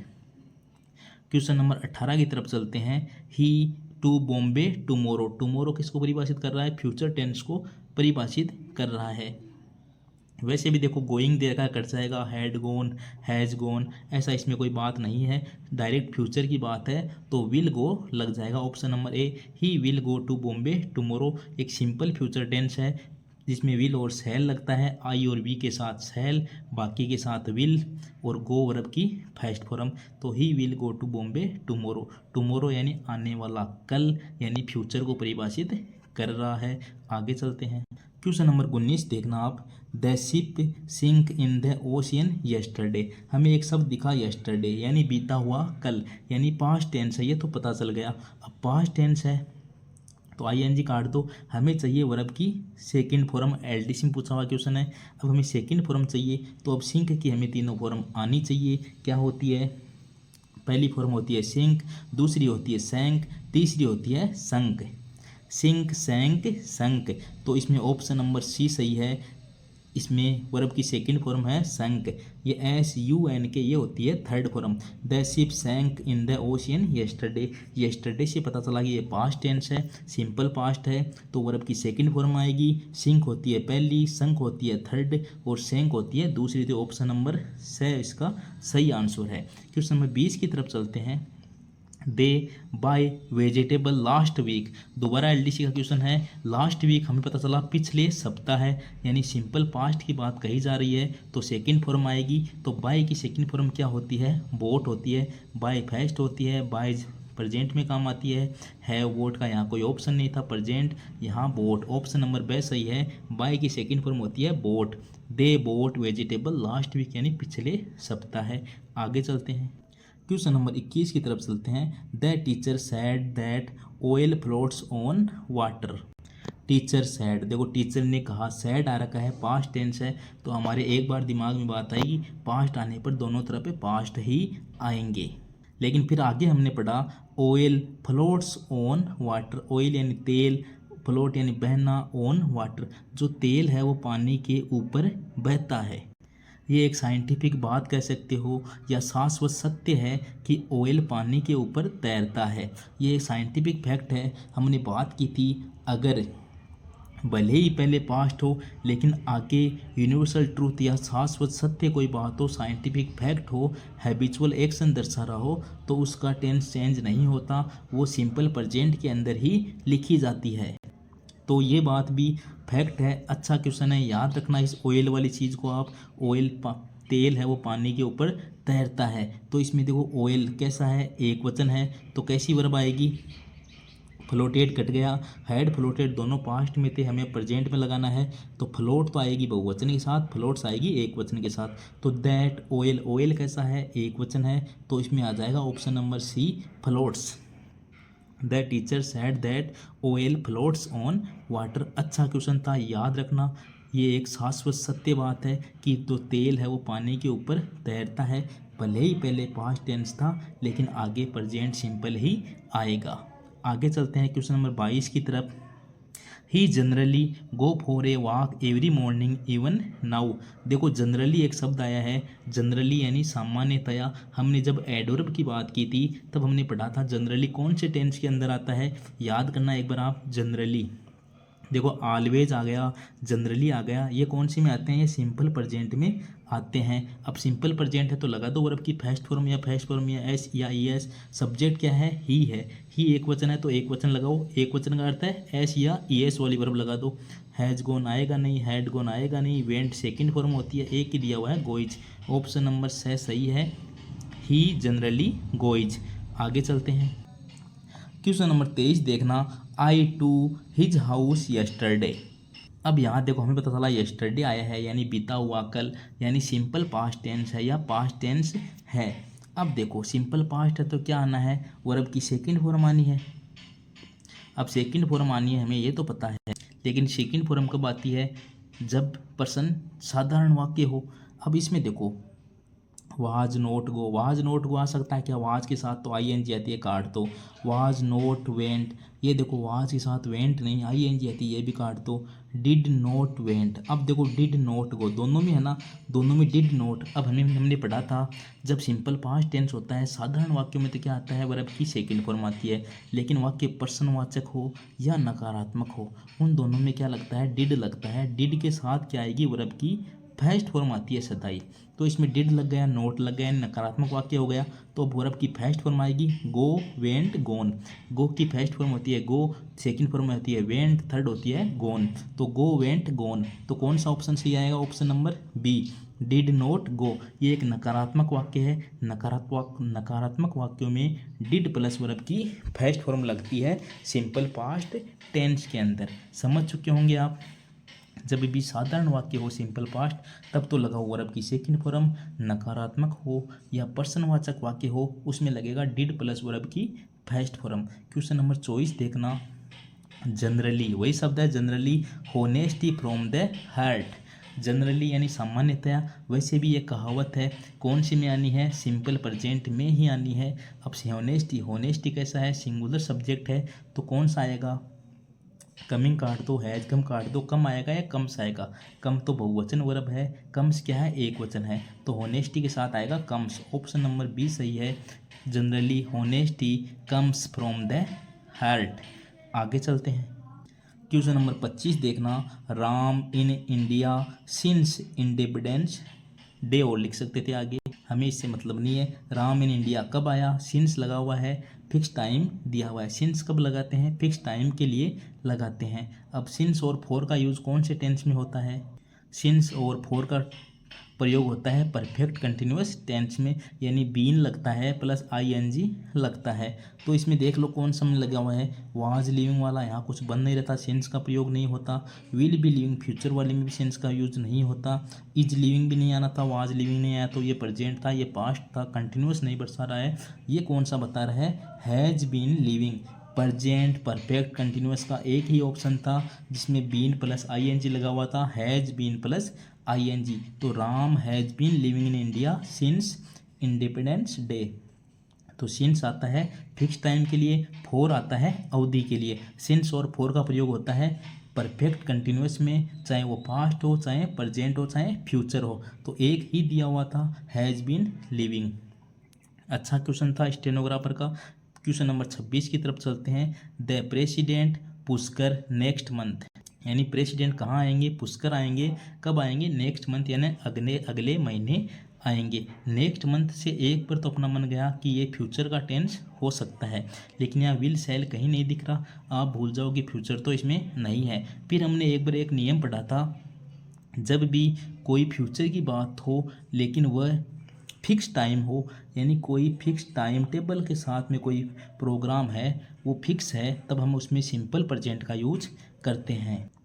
तो the president Pushkar next month में क्या आ जाएगा, प्रेसिडेंट कैसा है, एक वचन है, तो इसमें क्या आएगा, हैड विजिट नहीं आएगा, हैज विजिट नहीं आएगा, विजिटेड सेकंड फॉर्म, यानी पास्ट की तो बात ही नहीं है।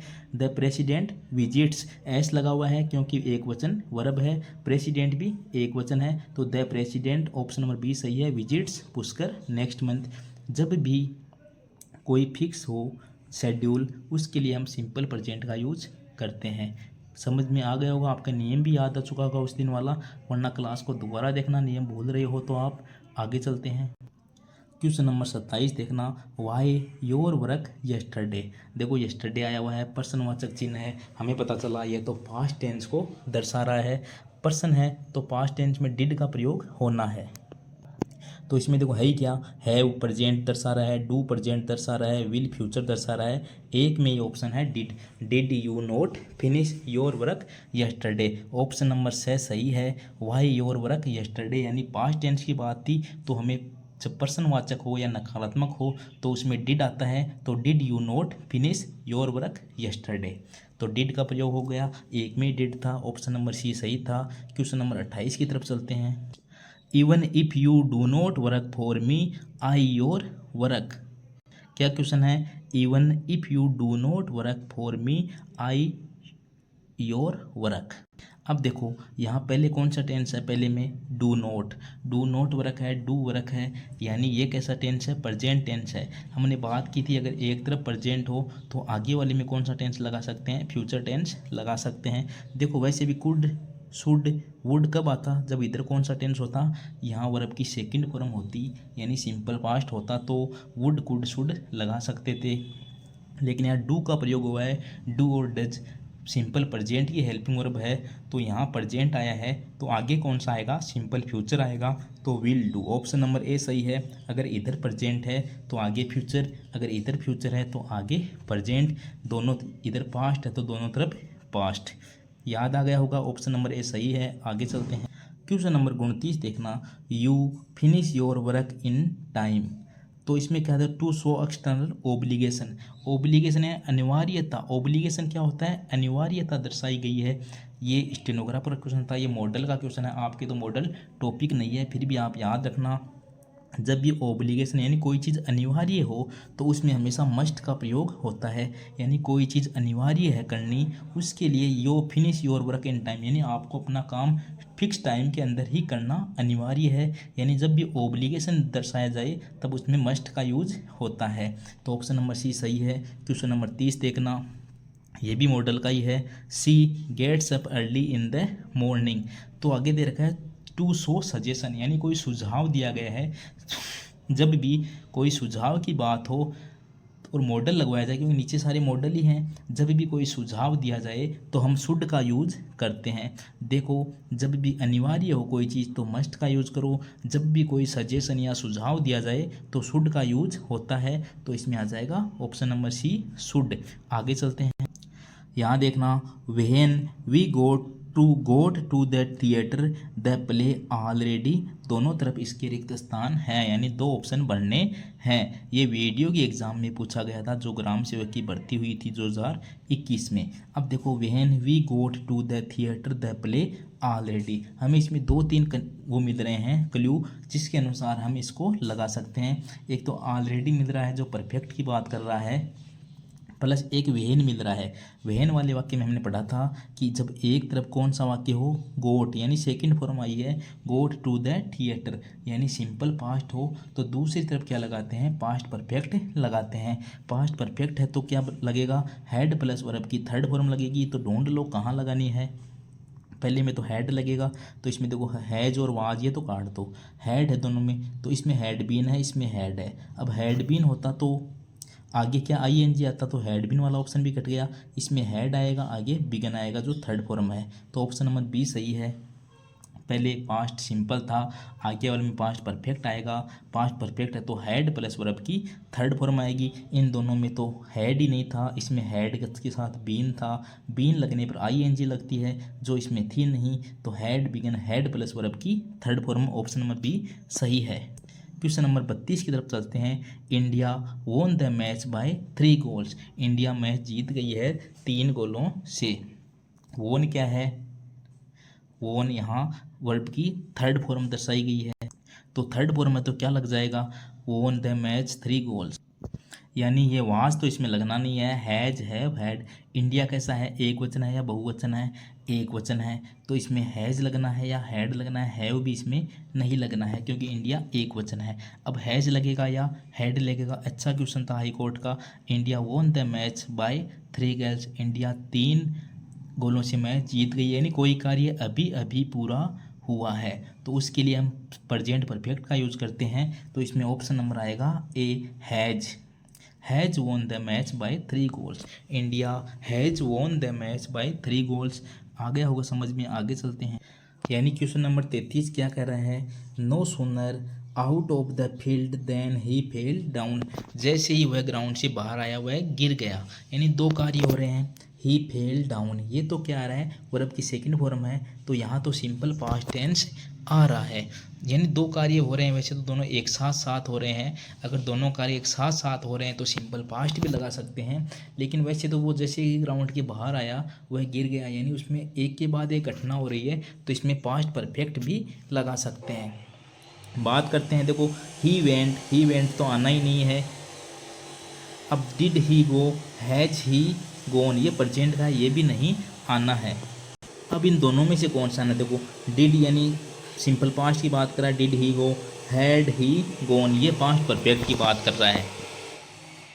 अब इन दोनों में हम किसके साथ जाना चाहेंगे, इन दोनों में हमें ज़्यादा नज़दीक, जब दोनों काम लगभग साथ साथ ही हो, जैसे वो बाहर आया वह गिर गया, यानी दोनों काम एक साथ साथ हो रहे हैं लगभग, तो इसके साथ हमें सिंपल पास्ट की तरफ ही जाना चाहिए। तो इसमें सही ऑप्शन होता है डिड ही गो। अगर ये ऑप्शन में नहीं होता तो हम जाते हैं हैड ही गोन की तरफ, तो ऑप्शन नंबर बी सही है। No sooner did he go out of the field then he fell down.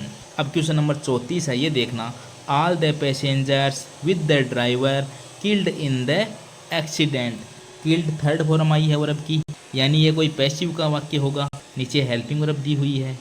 All the passengers एक बहुवचन है, तो इज इसमें आना नहीं था, वहाँ जिसमें आना नहीं था, वर आएगा या हैव आएगा, इसमें वर नंबर ऑप्शन, पहला नंबर ऑप्शन सही है। All the passenger with the driver were killed in the accident, option number ए सही है, इसमें आएगा वर। आगे चलते हैं, वैसा ही प्रश्न है, इसमें आप समझ जाओगे क्यों वर आया था। क्वेश्चन नंबर 35 देखना, 1000 of people killed in the earthquake in Gujarat last year, Gujarat last year में जो अर्थक्वेक यानी भूकंप आया था उसमें 1000 ऑफ पीपल मारे गए थे। 1000 ऑफ पीपल तो बहुवचन में है, वैसी बात है, किल्ड यानी वही किल्ड इसके अंदर आ रखा है। देखो विल भी नहीं आना है, आर भी नहीं आना है, क्योंकि ये लास्ट ईयर की बात कर रहा है। हैड प्लस वर्ब की थर्ड फॉर्म आ सकती थी या वर आ सकता था, तो इसमें आपको हमेशा वर ही यूज में लेना है। 1000 of people were killed in the earthquake in Gujarat last year, ये एक वाक्य लास्ट ईयर दे रखा है, यानी सिंपल पास्ट का वाक्य था, लेकिन ये पैसिव वॉइस में दिया हुआ है। जब सिंपल पास्ट में पैसिव वॉइस होती है तो हम लगाते हैं वाज और वर प्लस वर्ब की थर्ड फॉर्म लगाते हैं, तो बहुवचन है तो वर लगा दिया, प्लस किल्ड यानी वर्ब की थर्ड फॉर्म लगा दी। ये एक पैसिव का वाक्य था वैसे, तो इसमें वर ऑप्शन सही था, दोनों में ही वर था, दोनों में ही किल्ड था, याद रखना दोनों पर्सन को। क्वेश्चन नंबर 36 की तरफ चलते हैं। Do you know who our national anthem, क्या हुआ प्रश्न, डू यू नो, क्या आप जानते हैं, हु आवर नेशनल एंथम, कि हमारा नेशनल एंथम है जो राष्ट्रगान है वो किसने लिखा। यहाँ एक प्रश्न पूछा जा रहा है। अब यहाँ प्रश्न तो पूछा जा रहा है और प्रेजेंट में पूछा जा रहा है, ये भी हमें पता चल रहा है, लेकिन ये पूछा जा रहा है कि हमारा जो राष्ट्रगान है वो किसने लिखा था। तो यानी जो राष्ट्रगान के बारे में प्रश्न पूछा जा रहा है, तो जो राष्ट्रगान था वो पहले ही लिखा जा चुका है, यानी वो काम पूरा हो चुका है। तो जब कोई काम पूरा हो चुका है तो उसमें हम क्या लगाते हैं, परफेक्ट टेंस लगाते हैं। देखो इज राइटिंग नहीं आना है, हैज बीन राइटिंग भी नहीं आना है, हैड राइटिंग आ ही नहीं सकता क्योंकि हैड के साथ तो वर्ब की थर्ड फॉर्म आती है। इसमें आना था option number B, has written. Do you know who has written our national anthem, कि हमारा जो नेशनल एंथम है वो किसने लिखा है, यानी नेशनल एंथम पहले ही लिखा जा चुका है। हैज रिटन आएगा, स्टेनोग्राफर में पूछा गया था, अच्छा क्वेश्चन है, दोबारा पूछा जा सकता है, याद रखना हैज रिटन आएगा। आगे चलते हैं, क्वेश्चन नंबर 37 देखना, the doctor advised me to stop, doctor ने मुझे एडवाइस दी है किसकी, टू स्टॉप, मुझे धूम्रपान न करने की सलाह दी है। इसमें ऑप्शन नंबर आएगा सी, स्मोकिंग। यानी जब भी आपको ऐसा कोई क्वेश्चन आए, द डॉक्टर एडवाइज्ड में आगे लिखा हुआ टू स्टॉप, ये देखो टू स्टॉप वाला इसमें नियम बन रहा है, टू स्टॉप। टू स्टॉप के आगे हमेशा आईएनजी वाली वर्ब लगानी है, क्योंकि इसका अर्थ होता है हमेशा के लिए छोड़ देना, यानी डॉक्टर ने मुझे हमेशा के लिए धूम्रपान छोड़ने की सलाह दी है। यानी जब भी आपको टू स्टॉप दिखे तब आपको उसके आगे हमेशा आईएनजी वाली वर्ब लगानी है। ये वो क्वेश्चन है जो आपकी तैयारी को एडवांस लेवल पर लेकर जा रहे हैं, क्योंकि इनमें आप देखो नए नए नियम लग रहे हैं। यानी टू स्टॉप के बाद में आईएनजी वर्ब लगती है, यानी उसमें ये बात कही जाती है कि वह पूरी तरह छोड़ने के लिए डॉक्टर ने एडवाइस दी है। तो टू स्टॉप के बाद में आएगा स्मोकिंग।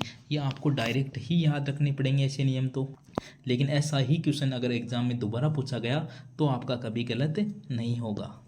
तो प्रश्न नंबर 38 की तरफ चलते हैं, बहुत अच्छा क्वेश्चन है ये भी, the teacher made students hard for getting good mark.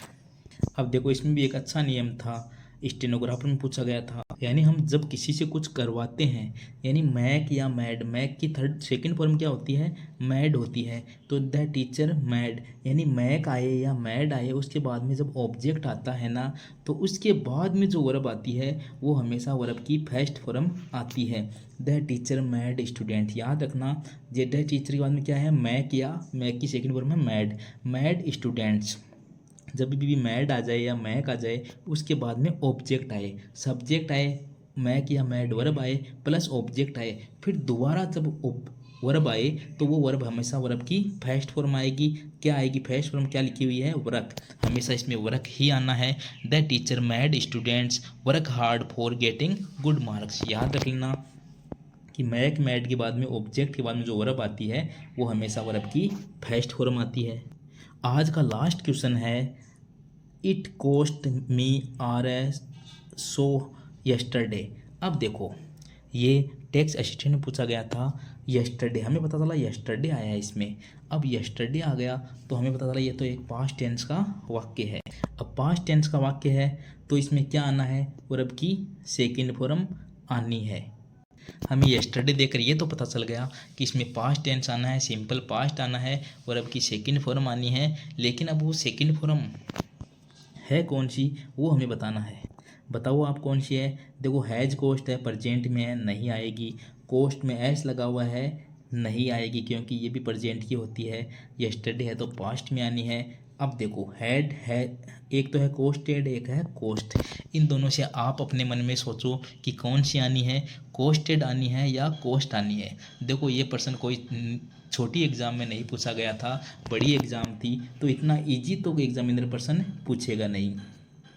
देखो ईडी लगा हुआ है, हम ज़्यादातर वर्ब में ये देखते हैं जिसमें ईडी लगी हुई होती है वो वर्ब की सेकंड फॉर्म होती है, लेकिन यहाँ कोस्ट की थर्ड सेकंड फॉर्म कोस्टेड नहीं होती। ये ऑप्शन गलत है, इसका ऑप्शन नंबर डी सही है, कोस्ट। कोस्ट की तीनों फॉर्म की बात करें तो तीनों फॉर्म कोस्ट की सेम होती है, कोस्ट कोस्ट कोस्ट, यानी फर्स्ट भी कोस्ट होती है, सेकंड भी कोस्ट होती है, थर्ड भी कोस्ट ही होती है। याद रखना आप इस बात को, कोस्टेड नहीं होता है। लगभग छात्र कोस्टेड के साथ ही जाएंगे क्योंकि कोस्ट की जिसमें ईडी लग जाए वो सेकंड या थर्ड फॉर्म होती है, तो देखने में इजी लगता है कि ऑप्शन में बी सही है। लेकिन कोस्ट की तीनों फॉर्म सेम होती है, कोस्ट कोस्ट कोस्ट। आज हमने सीक्वेंस ऑफ टेंस की बात की है, उसके साथ ही हमने 39 क्वेश्चन भी किए हैं जो सीक्वेंस ऑफ टाइम से या सीक्वेंस ऑफ टेंस से रिलेटेड थे, या वो जो हमने टेंस टॉपिक किया था उसके भी बहुत सारे क्वेश्चन इसके अंदर आए हैं, ताकि आपका टेंस वाला टॉपिक भी रिवाइज हो जाए।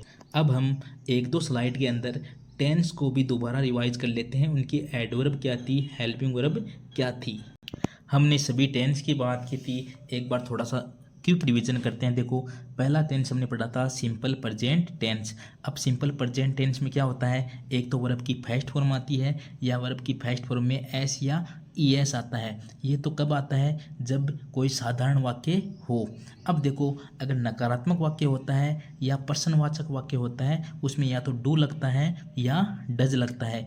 एक वचन के साथ डज, बहुवचन के साथ डू। यहाँ देख लो, ही सी इट के साथ क्या, ही सी इट क्या है, एक वचन है तो क्या लग जाएगा, डज लग जाएगा। दूसरा देखो, आई वी यू दे के साथ क्या लग जाएगा, डू लग जाएगा। आई और यू का याद रखना, ये देखने में तो एक वचन ही लगते हैं और एक वचन ही होते हैं, लेकिन इनके साथ डू लगता है, डज नहीं लगता। यानी एक वचन के साथ डज, बहुवचन के साथ डू। दूसरा हमने पढ़ा present continuous tense, is are am आता है प्लस वर्ब में आईएनजी लगता है, आई के साथ एम लगता है, एक वचन ही सी इट के साथ इज लगता है, वी यू दे बहुवचन के साथ आर लगता है प्लस वर्ब में आईएनजी लगता है। प्रेजेंट परफेक्ट टेंस में क्या था, प्रेजेंट परफेक्ट टेंस में हैज या हैव लगता है प्लस वर्ब की थर्ड फॉर्म आती है, तो एक वचन के साथ हैज लगता है, बहुवचन के साथ हैव लगता है। आई और यू का याद रखना, इनके साथ भी हैव ही लगता है प्लस वर्ब की थर्ड फॉर्म आती है।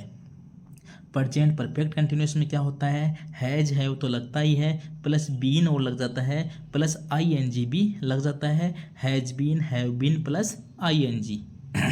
ये प्रेजेंट था। फिर पास्ट क्या था, सिंपल पास्ट में क्या होता है, वर्ब की सेकंड फॉर्म लगती है। ये तो कब लगती है, जब साधारण वाक्य होता है, प्रश्नवाचक हो या नकारात्मक हो तो उसमें डिड लगता है। क्या लगती है, हेल्पिंग वर्ब डिड लगती है। डिड के बाद में वर्ब की फर्स्ट फॉर्म आती है।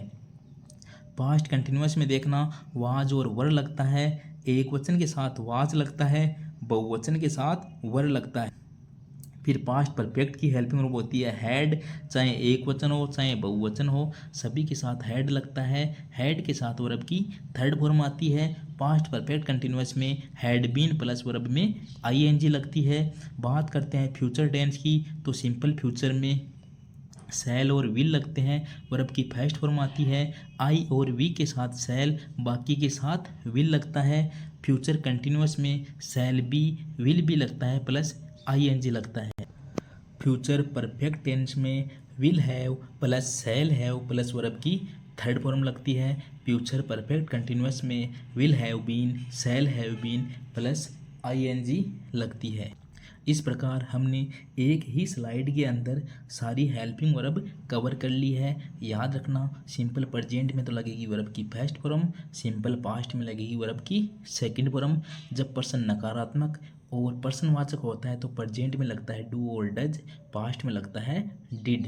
आगे चलते हैं, ये आज की लास्ट स्लाइड है। इसके अंदर अपन एडवर्ब की चर्चा करते हैं कि कौन सा कीवर्ड आने पर हमें पता चलता है कि ये टेंस कौन सा है। तो देखो, सिंपल प्रेजेंट का हमें कैसे पता चलेगा, हमें कौन कौन से कीवर्ड मिल सकते हैं। देखो, आपको ऑलवेज मिल सकता है, ऑलवेज यानी हमेशा, यूजुअली मिल सकता है यानी सामान्यतया, ओपन यानी प्राय, एवरीडे मिल सकता है, एवरी वीक मिल सकता है, एवरी मंथ मिल सकता है, समटाइम्स मिल सकता है, रेयरली मिल सकता है या नेवर मिल सकता है, वंस ए वीक मिल सकता है, डेली मिल सकता है, जनरली मिल सकता है, नॉर्मली मिल सकता है। यानी ये कीवर्ड अगर आपको किसी भी सेंटेंस में दिखे तो आपको एक बार ज़रूर सोचना चाहिए कि ये सिंपल प्रेजेंट टेंस हो सकता है। Always, usually, generally, normally, never, इनका आप याद रखना। Every day, every week, every month, sometimes, ये सब वर्ड सिंपल प्रेजेंट को परिभाषित करते हैं। ये जहाँ भी दिखे वहाँ सिंपल प्रेजेंट टेंस होता है। बात करते हैं प्रेजेंट कंटिन्यूअस टेंस में क्या होता है। यहाँ आपको नाउ मिलेगा, ये इम्पोर्टेंट है। नाउ मिलेगा तो प्रेजेंट कंटिन्यूअस होगा। एट प्रेजेंट मिल सकता है आपको, दीज डेज मिल सकता है, currently, look, listen, still, nowadays मिल सकता है। नाउ डेज में तो नाउ आ ही रखा है, यानी आपको इम्पोर्टेंट याद रखने हैं। नाउ मिले, एट प्रेजेंट मिले, एट दिस मोमेंट मिले या दीज डेज मिले। Now, at moment, at present मिले तो वो प्रेजेंट कंटिन्यूअस टेंस होता है। तीसरा देखना, प्रेजेंट परफेक्ट टेंस। इसमें क्या मिल सकता है, इसमें आपको जस्ट मिलेगा, इंपॉर्टेंट है। जस्ट मिलेगा, ऑलरेडी मिलेगा। अभी एक पर्सन में था ना ऑलरेडी, वही था। जस्ट मिलेगा, ऑलरेडी मिलेगा, येट मिलेगा।